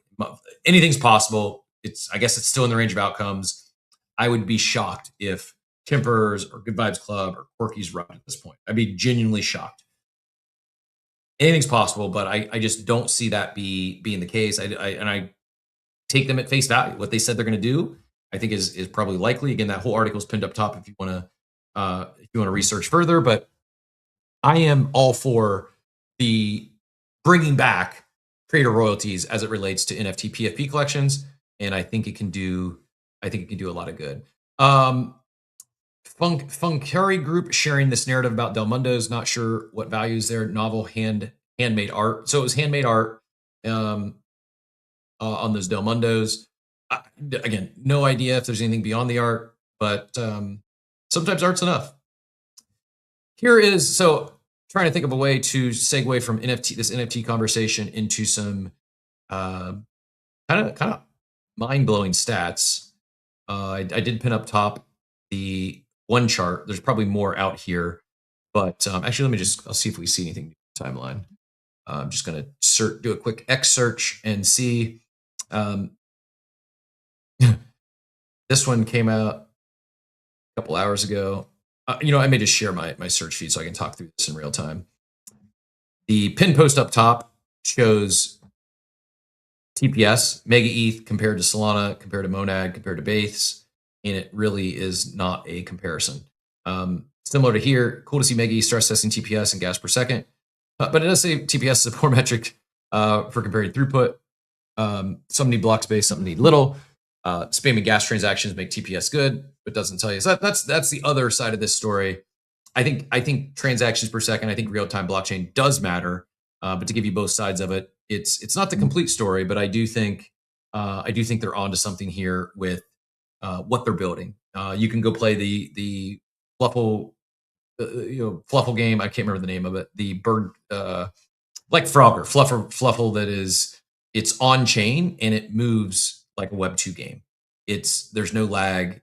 You can't do this sort of stuff on other games. So I am optimistic. Part of my bull thesis for MegaETH is I think it can unlock some new experiments. I think it can unlock some new games. Not that every game needs to go on chain, but now some things that simply weren't possible before now are. 6 hours. That's how long it took MegaETH to flip Hyperliquid and Polkadot's all-time transaction. Or is this a test? Yeah. Is it low transactions that is this sort of volume going to continue? No, but it's possible. And a lot of chains out there, it's simply not possible. Here is the initial post. Experience real-time apps with ultra low fees while we blast the chain with 18 to 35,000 real transactions per second. For community investors, we send some ETH to get you started. Others use our uncapped native bridge live now. It's linked below. I'll pin this up top as well for anyone that wants to go check it out. But pretty cool stuff. The site has. I'll pull up the site here in a second. It's got real-time stats. They also, I want to give them credit, not just because Bread's in the room, but they have done a really good job with marketing.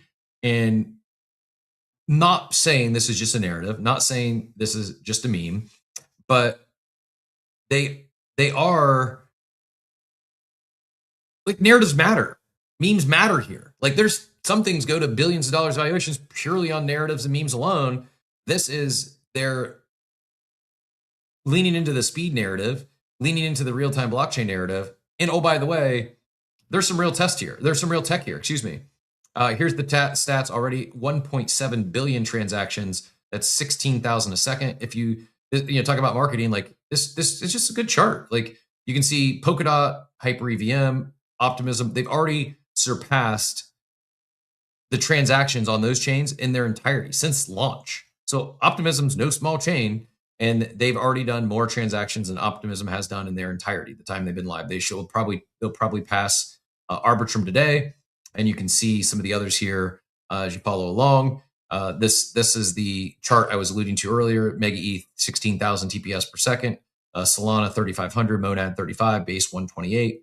Token transfer cost, MegaETH is 0.0002 cents. That is about a third of Solana's transaction cost, which is 0.006, which is significantly less than, over a tenth less than, or it's 1/10 of Base's transaction cost.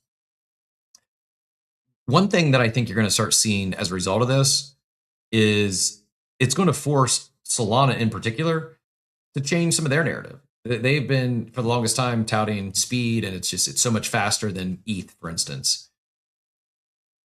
Like, this one shots that. Like, this kills the whole Solana speed narrative. Is Solana fast enough? Sure, I guess today. But as you think about how things scale, they can't use that in their marketing anymore when MegaETH is going to not only move a lot faster, also at a third of the cost. It is really taking a shot at Crossy Fluffle. That's what I couldn't remember the name of. So this site, stress.megaeth.com, it is pinned in the comments of the post pinned up top.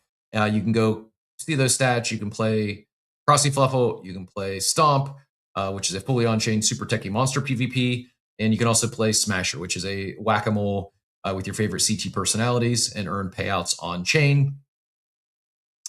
There's also the bridge, and there's a gas faucet there as well. So go have some fun with it, play around, experience it in real time. More coming soon. I don't know if we have any other like firm timelines or dates coming up other than what's live right now, but I suspect they will.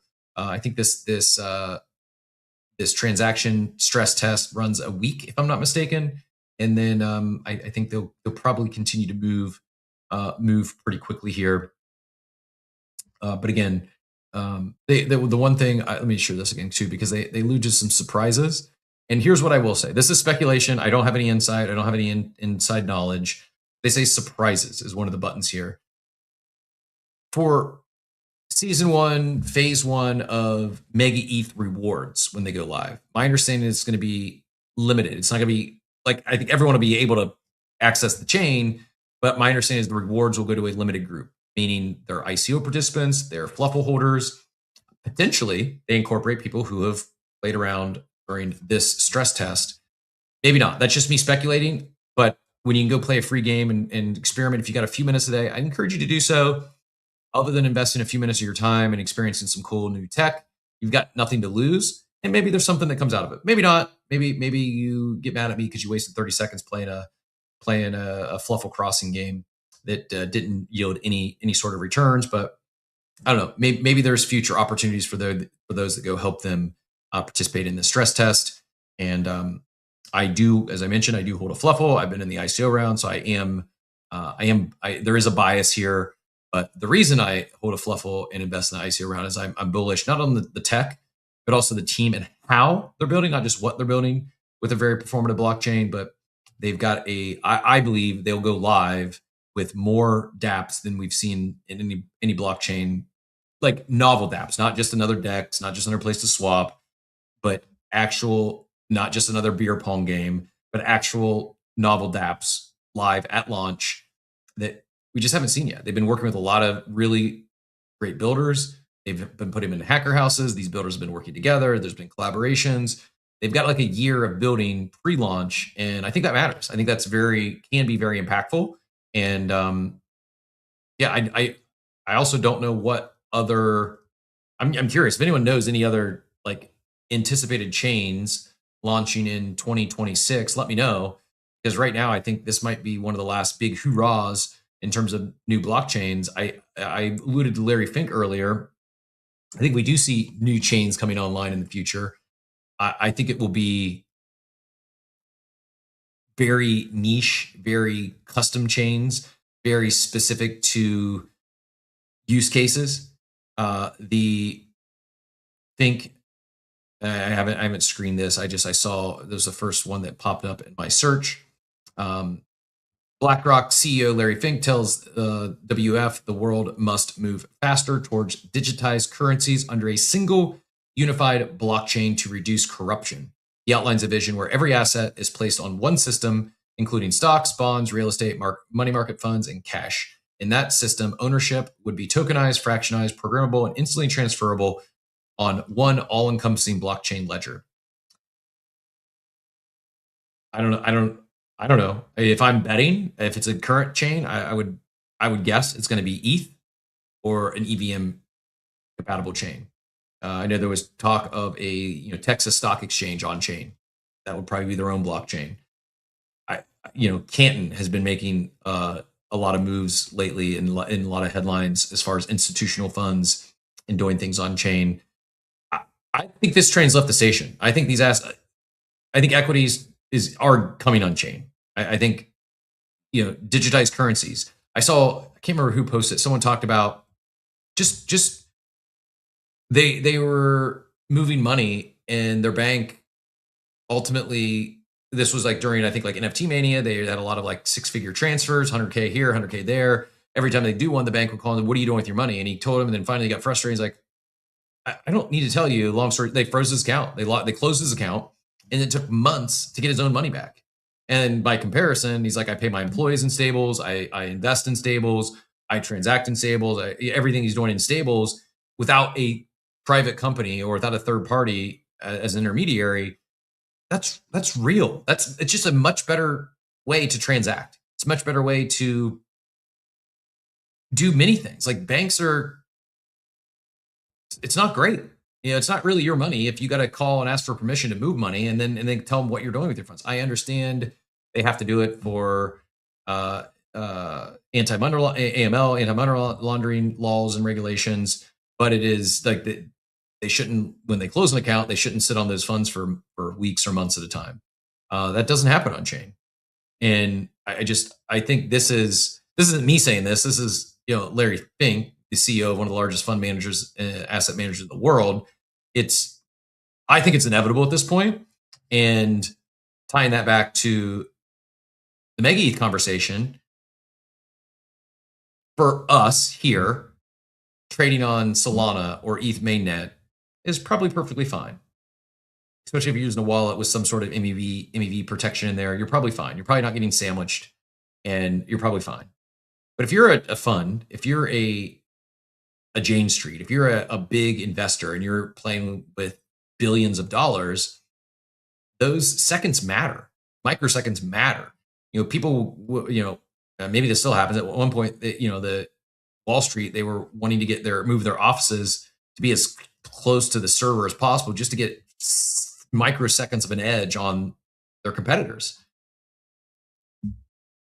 My logic, I've not been in that world. I'm not going to claim or pretend to be in that world. My logic says, well, if you're transacting billions of dollars on chain, microseconds matter, speed matters. And I think, again, all this, what led to my, my bullish sentiment towards MegaETH. Jack, go ahead and take it. Feel free to comment on this, and then anything else on your mind today. We'll let you get final words in here, and then we'll let everyone enjoy their Friday. Yeah, no, Cap, I'm just with you 100% on the fact that this will all come on chain. I think people are making a lot more money right now on even on the equities that are already on chain because of speed. And like I think I saw like copper and like some other assets now on chain and people being able to like short and long in a way that isn't, you know, usually accessible for retail and doing very, very well off those trades. It fundamentally just makes a lot of sense. I think, you know, when you reference speed, that's always been a factor, right? Like we literally had I forget what the term was, but there was a Michael Lewis book on it, and it, you know, basically how closely you could put your trade center next to the actual exchange, and that would, you know, do you very, very well in terms of being able to front run another investment, see that pop up and get the buy in first, and then drop it and make money from that. I think with crypto, that gets a lot faster, but also, you know, when it has global access, I don't think any of us can really predict what that means when it does all come on chain and the market is dictated not by a few, but from like a global sense of what the fair value is. I think we've definitely got a long way to go there. For me, I've seen this conversation happen even in prediction markets. You know, prediction markets are going to get to a point where the speed is so fast that you can bet in real time on what's going to happen in a fight. And then you're going to have like people who have got the strongest connection where somebody looks like they're about to get knocked out, just putting the money on the fact that that person's going to get knocked out. And then all of a sudden, you know, it's going to get very, very different to what we see today in terms of like how we have traded over the past couple of decades. I think, yeah, it completely, the closest we've seen to it is exactly, you know, when trading on the internet happened and you had these people literally building multi-million-dollar or tens of millions of dollar infrastructure and buildings just to be a little closer to the trade center. If anyone knows the term I'm looking for, hit me in the comments as well, because it's going to bug me all day. No, great take. I agree. I saw Oxy flip as well. Oxy, thoughts on this? Yeah, I know you're trying to wrap, but I completely, I mean, having everything on chain, especially like stocks and commodities and stuff like that, is like is a huge unlock for people, obviously outside of the US and globally, and getting access to these things. And I'm really curious to see how DeFi can play into, you know, traditional stocks because they're on chain. Like it really does unlock a whole new side of, you know, finance as it relates to, you know, what you can do traditionally with your investments or what have you. I guess one caveat that I just want to like remind people is like when you're buying things on chain or like tokenized things, make sure that you're not buying something synthetic if that's something you want to hold as a spot position. There's like obviously there's a ton of like you're out here, you're trading perp dexes and you're buying all of these tokenized things. Make sure that there's proof on the back end that these are actually being held, because that's the last thing. If you want to hold, like if you want to open a perp position on gold or copper or what have you, that's great. Like obviously more than able to do that. But if you want to hold something in spot, make sure that it's actually held on the back end. Yep, great call out. And I wholeheartedly agree. The one thing, I don't know how exactly it translates. I don't know how to even play it other than go invest in things that go buy stocks and equities that you are bullish on. And I think part of where this is heading is, and I know US equities can be bought internationally today. It's just not as easy as it's going to be once, it's just not as easy as it's on chain. And I think it opens up a massive market. You go from, I don't know how many people, 350 million people, 400, I have no idea, 400 million in the US, to all of a sudden a market of 6, 7, 8 billion people, although there's a new conspiracy theory out that's a highly inflated number, and there's actually not even close that many people on the planet. That's a whole nother digression. I have no idea, nor do I have a thought on that. But let's just say there's 8 billion people on the planet, and 5 billion of them have access to internet and can get on chain. The market for those that potentially could be in the market to trade equities could go from 300 million to 3 billion. Like that increased demand could really drive the S&P, could drive these markets at large up significantly. It's funny because I had a take on airlines, and at first I thought I saw they were very bullish airlines once they saw AI taking off the way it was, because the only way to really trust a new connection is flying and meeting them in person, because you're really not going to know. Like, anything could be spoofed. AI video is so advanced now. You can't differentiate if you're really talking to that person, or it's someone who's some scam artist that looks nothing like, and it's not the person you think you're talking to. And now, flip side, I'm now bearish airlines because Tesla full self-driving is real, and it's very soon going to be unsupervised, and people might drive coast to coast while taking a nap or doing their work. And I could see a lot of travel taking place on the ground now as opposed to the air, because you don't have to deal with airports, and you can be just as productive or more productive than you might be on air travel. Again, another digression, probably a topic for another day. But point being is the U.S. equities market, the potential buyers and sellers, but the potential market they could reach grows significantly as that becomes not a U.S. centric market that you got to jump through hoops and figure things out to invest in the U.S. equities outside of the U.S. to where you have access to the internet.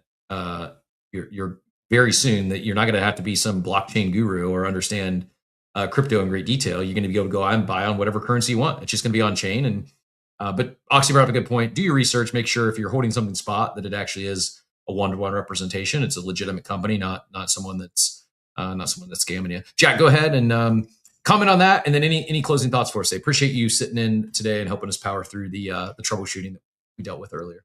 All good, brother. I've screenshotted this so I can say I'm a part-time co-host on Coffee with Captain to inflate my career moving forward. Look, I think first off, it was Flash Boys. That was the book I was referencing, and it was I forget high frequency trading. I think it's now like fundamentally illegal. How you would do that globally when this stuff comes on chain, very different things. Like, imagine a merger that you see happening live on chain where the transaction hasn't been put through, and a competing business can now high gas it, let's say if it's on Ethereum, and basically front run that access, because that's basically what they were doing with high frequency trading. They would see these big buy orders come in, they would buy those same stocks earlier, inflate the price by $1, 10 cents, whatever, and then the other company would have to eat that. And obviously that's like anti something.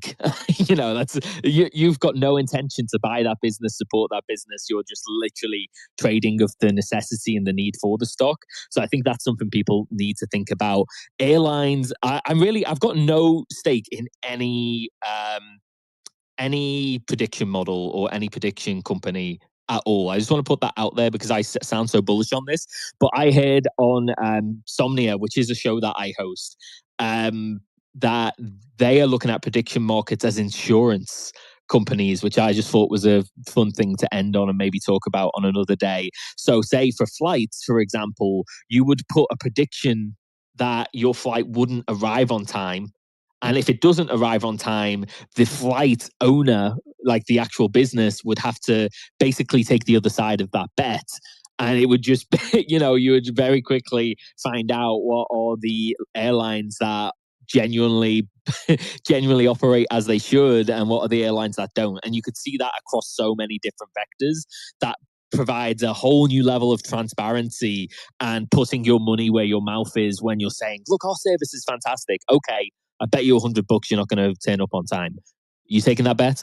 I am really intrigued by that, and I think I agree. I think prediction markets, we're in the top of the first inning. I was one of the ones who thought, they're going to fizzle out and they're going to be limited volume post elections. I was wrong. They've taken off to where Kalshi's become one of the leading sports books now, so much that they're getting injunctions in certain states because they're claiming they're an unregistered sports book because so much of their volume is sports betting. I think it's going to be far more than just political stuff, geopolitical world events and sports betting, which I know there's other things, but today it's primarily sports betting and world news. So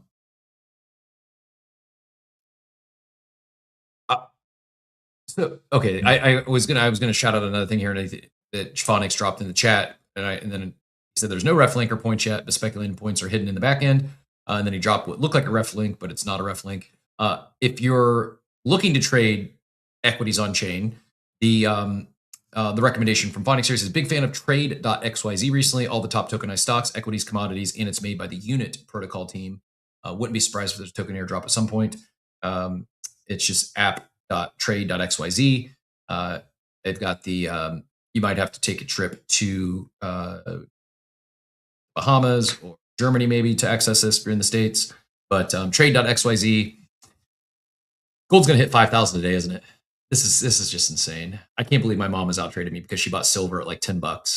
A lot of silver coins at $10, and it's gonna. I think gold hits 5K today. Silver might hit $100, and your mom's always right. I have good exposure there. I should have been chilling, but I didn't think this was the space for that. Unbelievable. My stock guy was like, "Yeah, Jack, no, you're gonna have to sit pretty on these." I was like, "Oh, really? I feel like Bitcoin's got more upside." Thank you, financial advisors. Unbelievable. This is also the reason to have a diversified portfolio. But Oxy, what's the skill issue? No, I was just joking about the MEV discussion that Jack was talking about. But to speak on the prediction market, other use cases than sports betting is used as options. And I may have talked about this on the show previously, but I think it was the head of, I can't remember. He was at Paradigm, but he was talking about how they've been using these prediction markets as basically option trading.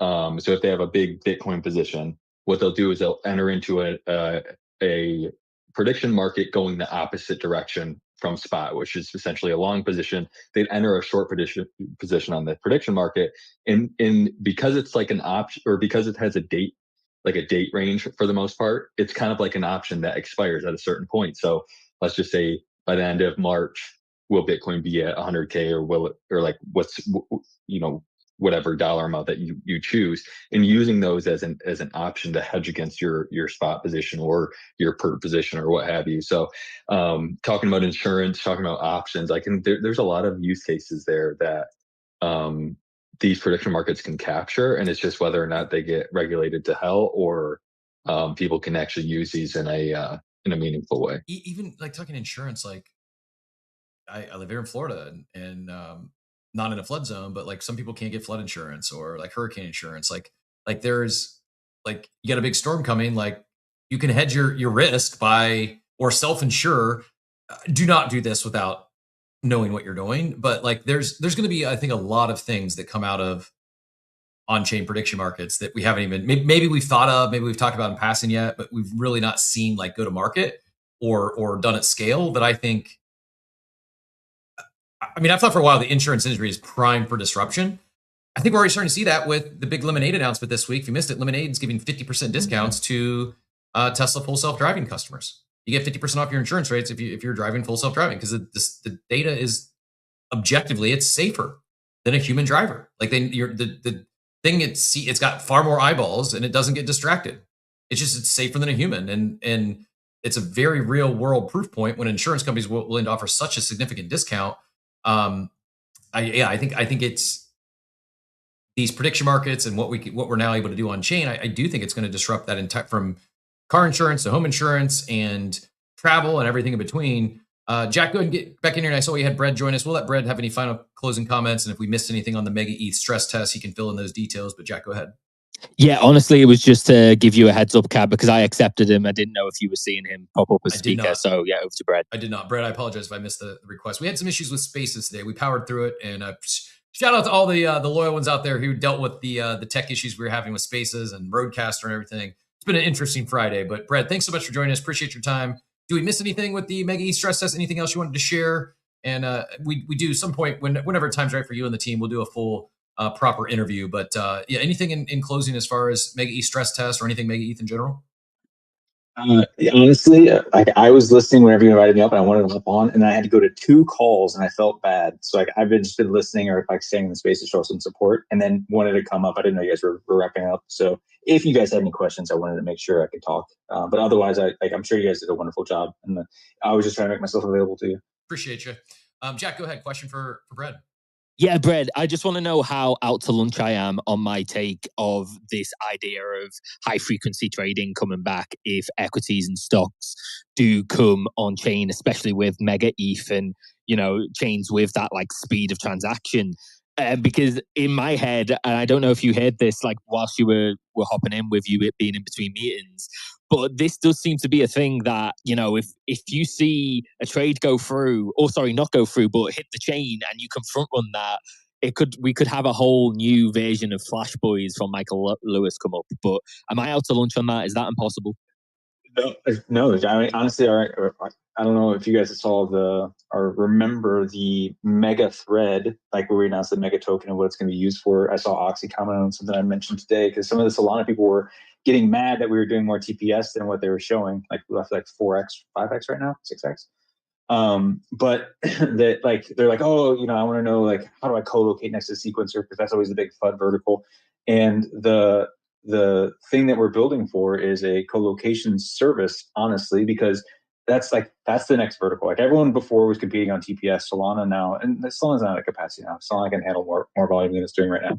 But the next vertical is like competing on latency, right? This high frequency trading that you're talking about, people getting the numbers down to basically 0, right? Because like, okay, we can do 100 transactions, but we're going to do 100 transactions that can land in under 10 milliseconds because we're used to operating in nanoseconds in the traditional markets, right? So we actually created like the proximity markets is what we're labeling it, right? You'll need the mega token to get your latency down to under a millisecond, right? To be able to get that transaction inclusion into the actual thing. And like, man, if you're an L1, if you're a maximum decentralized thing, if you have multiple validators all across the world, you're talking hundreds of milliseconds just because of physics, just because it takes time for your shit to go from A to B. Like that's just what's going to happen. So like that is the vertical we are very intentionally competing on, and we have tried to monetize the desire for proximity by turning it into a bidding system to get close to the sequencer to get your inclusion down to fractions of a millisecond. Dude, that's so cool. And I would heavily, heavily recommend for my own viewing pleasure that you do like a little Flash Boys recap and just explain to us who maybe have just like a very broad conceptual understanding of this and like how MegaETH could basically be the 2.0 on that. If you do want to run something like that up, I'll definitely make myself available to pepper you with questions on that one. Yeah, I love it. Oh yeah. Go ahead. I also just saw this. This came out, I guess, earlier this morning, about an hour ago. Deployment detected by Prism or for PrismFi. Prism is MegaETH's DeFi super app, a unified real-time engine for everything on chain. Your one-stop shop for swaps, perps, and spot trading, prediction markets, powered by Polymarket, lending, and MegaVaults, powered by Avon, all on one platform. Prism consolidates all the above, making MegaETH the default home for DeFi. Again, not just glazing unicorns on the stage, but I was comparing to some other chain launches we've seen recently. It's like they just launched the basic, oh, here's a Uniswap, or here's our own native DEX, or here's some basic prediction market with like 6 markets on it, or here's a beer pong game. And I was giving you flowers for not just what you're building from a very impressive performant tech standpoint, but also how you're building and who you're building with, and the investment into these builders, not just in terms of capital, but the hacker houses and bringing these builders together and novel stuff. And now, do these things exist today? Yeah, half of them are powered by existing protocols.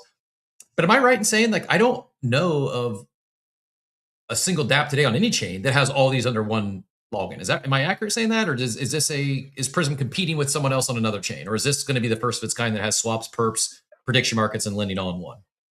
Yeah, so they're actually this is actually a community project. So like this wasn't one from our accelerator. It's just a group of people. It's the Bad Buns team actually that Moxie's rocking right now. They have been trying to build in space. Like they've been around for a long time. They're big hyperliquid traders, big everything. But they've been building in our ecosystem for a long time. And I would approximate them to Project X on Hyper EVM whereas they are not the ones building all of the underlying, but they are putting it under a singular package that makes it all nice and slick and user friendly and everything. So like good branding, whatever. Because the things that you see referenced in that tweet, so like their prisms, like they do have like an underlying DEX, but they do, it's a V3, whatever. But they pull in, so Avon, that is a team from our accelerator. That is a credit layer that's a lending club, actually, which is the first of its kind. They pull in WCM, that's World Markets, that's a perp and lending and spot club. All three of those combined into one thing to let you do like the leverage basis trade, also a first of its kind. And then Polymarket, which you guys are familiar with. And then they put Li-Fi over the top. So like they're not building the infrastructure for all that stuff, but they are packaging it into a singular thing so that you guys have like a nice conducive experience actually doing stuff. So it's yeah, I guess it is a testament to everything else going on in the ecosystem and the teams working together and already trying to compose with each other, which is something I'm pretty excited about. I love it. Again, exactly my point earlier. Like it's not just what MegaETH is building, how they're building it, the builders are building with this sort of collaboration. This is powerful, and not only is it smart, it makes sense to have this sort of stuff under one login, one site. But it's going to lead to a better user experience, and I think you're going to see a lot of others copy this. Like it's going to be, I'm not saying Polymarket is going to do all this stuff. That's not their world. But I think you'll probably see a lot of other chains attempt to copy and mimic some of this stuff. It's not going to be as performant. It's not going to be as fast. It's probably not going to have as much liquidity. Some could, but it's how you're building, and the collaboration that I've seen amongst the builders in the MegaETH ecosystem is really impressive. Pre-launch, I'm really excited to see what happens post-launch. WCM is launching on MegaETH as well. Is that accurate? Or are they already live on? Yeah, they're already live. So like that's going to be so we have two major perp dexes. That's the one that's going to be like mostly crypto assets, but they do the lending. Like it's the traders that wanted to be able to put on the basis trade. So you can actually, they have a risk engine that can say, hey, if you're actually taking on a loan for ETH and then putting that in a spot and then running a trade, you can run a basis trade and get more leverage on a singular position because the risk engine understands the multitude of your positions and can say the risk is actually not that high because they're using the same assets in multiple things and give you more leverage. Whatever. That's building on MegaETH. Yes. The other perp protocol you probably heard of was Hello Trade. They're not going to be live at mainnet, but probably Q1. And that's the ex BlackRock guys that built IBIT and ETH for BlackRock. They're now building an equity perps exchange called Hello Trade on Mega. It's awesome. Again, appreciate you joining us today. I know you're a super busy guy and very busy week for y'all. Appreciate the time. And again, open invite whenever it makes sense for you and the rest of the team to come join us. Happy to do a full sit down interview and give you the proper amplification that you deserve. Brett's not saying this, Oxy's not saying this, but we spent a good chunk of the show earlier talking about NFTs. If I'm in the market for an NFT right now, this is probably one I'm taking a hard look at. I don't hold any bad buns. I have no exposure currently. I think at one point they traded up to almost maybe like 0.5. Does that sound right, Oxy? Floor ran up to about half an ETH, give or take. Might have lost off. Yeah, I think so. Yeah, sorry, no, I think that's about right. Just under 0.2 now. Maybe nothing comes of it. Maybe it's just art. Maybe it's just the community. But I don't know. If I want to get in, if I want to speculate on a new NFT collection, I don't know. It might make sense to take a shot on one that's building something like this. That's a one-stop shop for swaps, perps, prediction markets, lending, megavaults. Hey, maybe there's no value, no utility for bad buns holders. That would be a little odd to me based on, again, this is my own opinion. It's the first time I've realized that Prism is been built by the team that's bad buns. But again, how my brain works, like, there's only a supply of 3,000 of these NFTs. Maybe, just maybe, there's some extra value add on Prism and for those NFT holders. So again, that's just looking ahead. If you're looking to speculate, don't go buy this on my recommendations. This is certainly not financial advice. Bad buns could be 0.1 tomorrow. Do your research, check around. If you're looking for something to explore, I think Prism and Bad Buns might be a community, might be something worth checking out. If you're bullish MegaETH, you want to check it out, go check their stress test, go play some Fluffle Crossing, and maybe do a deeper dive on Prism and or Bad Buns this weekend. Oxy's accepting DMs for anyone that wants a tour around that ecosystem. I kid, but he's very helpful and a great guy. So. Hit me up. Hit me up for sure. Hey, Brad, thanks again. Anything we didn't ask you that you were hoping to share today on MegaETH? Maybe just like the like you talked about the stress test. Obviously, like I'll just do like a high level to make sure people understand like why we're doing it. Which is like, yeah, like cool, it can handle the thing. It's whatever. Like honestly, like what we are trying to show with it is not that like, oh cool, TPS. Like everyone does TPS, but it's mostly just that one, it is able to hit the levels that it can. Right, 16,000 TPS. We have for 32,000 TPS. We're basically going to break all the charts that are used for the Ethereum ecosystem for the foreseeable future. But it's to like let builders be able to see this, that we're doing this, and users can go, you guys can play, you can do whatever, and you can see that even with 16,000, 30,000 TPS, you can go play a game. It's still instant. It's still cheap as shit, right? It's the fractions of a cent for you to play Crossy Fluffler or whatever. And that just lets you say like, okay, like if I come into this ecosystem and I'm going to build as an app builder, one, I could like be ensured that my app is going to be responsive and it's going to be cheap for years, like literally years. Like we're not going to fill 16 to 30,000 TPS with organic demand for probably years, if I'm being totally honest, right? Solana's 5 years old, 7 years old, whatever it is, and they have 3,000 TPS with votes, which is double. It's like 13,000 TPS or 1,300 TPS. It's like we're never going to fill that like in any short time frame. So it just like it's meant to signal to builders that they can come, they can build, and it literally will just be on them, right? Like the infrastructure, the chain itself is not going to hold you back for the foreseeable future. Come build to your heart's desire, and frankly, abstract those entirely. Like I had two calls yesterday actually with builders that are just like, man, I don't even like, I'm moving my app to MegaETH because I don't want to give a shit. Like I don't want to care. I want to have just the best experience, and I can have the best experience because it is the most responsive and it can handle the demand that we're anticipating as someone that's ambitioning for global demand, whatever. So that's what it's meant to show. Like the numbers are cool, it's fun, it breaks in charts, whatever. But like the big thing is the signal for the future that like there's a home here for people. I so love it. That's it. Again, well done. I'm super impressed. Yes, I'm biased, but future proofing matters, right? Like if we believe, those of us here, I think most of us believe that only more things are going to be tokenized going forward. Like it's just going to continue to grow. More assets are going to be tokenized tomorrow than were today. Fast forward a year, a lot more assets are going to be tokenized than were today. There's going to be more builders on chain. There's going to be more things happening on chain. And is MegaETH after this test? Are they going to be doing 15,000? No. But this shows it's not just theoretical, it's in reality what's possible. And they've got years to grow into this, and knowing that your performance isn't going to change, your gas costs aren't going to go up. And I'm not knocking on base, but if you it's just better. Like can base scale from here too? Yes, it also can. But the reality is the future proofing does matter. And for long-term minded builders, if you're not going mainnet, I think you'd be hard pressed to find a better chain to build on. Does Solana have its niches? And if you're going after a DGen crowd, maybe that's the spot to go. If you need all the, I guess, top of funnel, I understand what Base is doing from a consumer standpoint, but the reality is I don't know how much of that is really pulled through yet. Now, could they do some different things? And they have a massive onboarding from Coinbase customers into Base. Yeah, they could. I don't know reality other than the apps that they've tapped as their chosen ones that they've invested in, that they've driven a lot of attention to. I don't know as if just being on Base, it leads to a bunch of new users and a bunch of top of funnel adoption. I don't know that that's happening as much as Base might like you to believe. Do they have an advantage over MegaETH because they have millions of customers already at Coinbase? They do, but you still got to connect X to Y.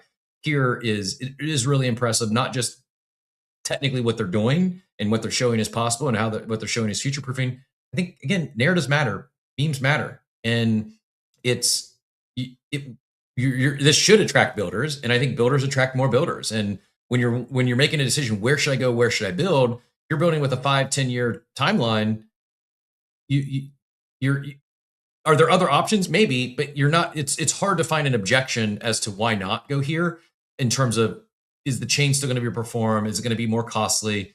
They're showing via the stress test that they've got years of runway before you start having any remote concerns as it relates to that. So again, really appreciate you sharing today. Thanks for jumping up, Jack. Appreciate you holding down the co-host seat and helping with the troubleshooting earlier. I'm probably not going to send the Roadcaster off yet. I think I'm going to buy a Duo or something mobile before I send this thing off for repair and refurbishment. But shout out to everyone who powered through with us today. It was a fun Friday. Go watch Game of Thrones, Night of Seven Kingdoms this Sunday. I won't be watching it Sunday night because it airs at 10 p.m. Eastern time. I don't know who they think stays up that late to watch a series. Thinking of stay up till 11 o'clock. Like I don't even stay up to watch football that late. I'm not. But I'll be watching Game of Thrones on Monday on the replay. And on that note, I hope you all do have a wonderful, wonderful weekend, everyone. We'll be back. Oh, go coffeewithcaptain.com. Hit the newsletter. Go like her. Go subscribe to our YouTube. We greatly appreciate it. Newsletter drops tomorrow, and we're last week in January. We teased a quote unquote community member of the month. There's not going to be any major prizes there, but something we're kind of excited about. And you got 1 week left of that. And we've alluded a few times that your newsletter subscribers, that poll participation may carry some weight. And we appreciate it. It helps us out a lot. So thanks again for being here, everyone. Have a wonderful weekend, and we'll see you all Monday.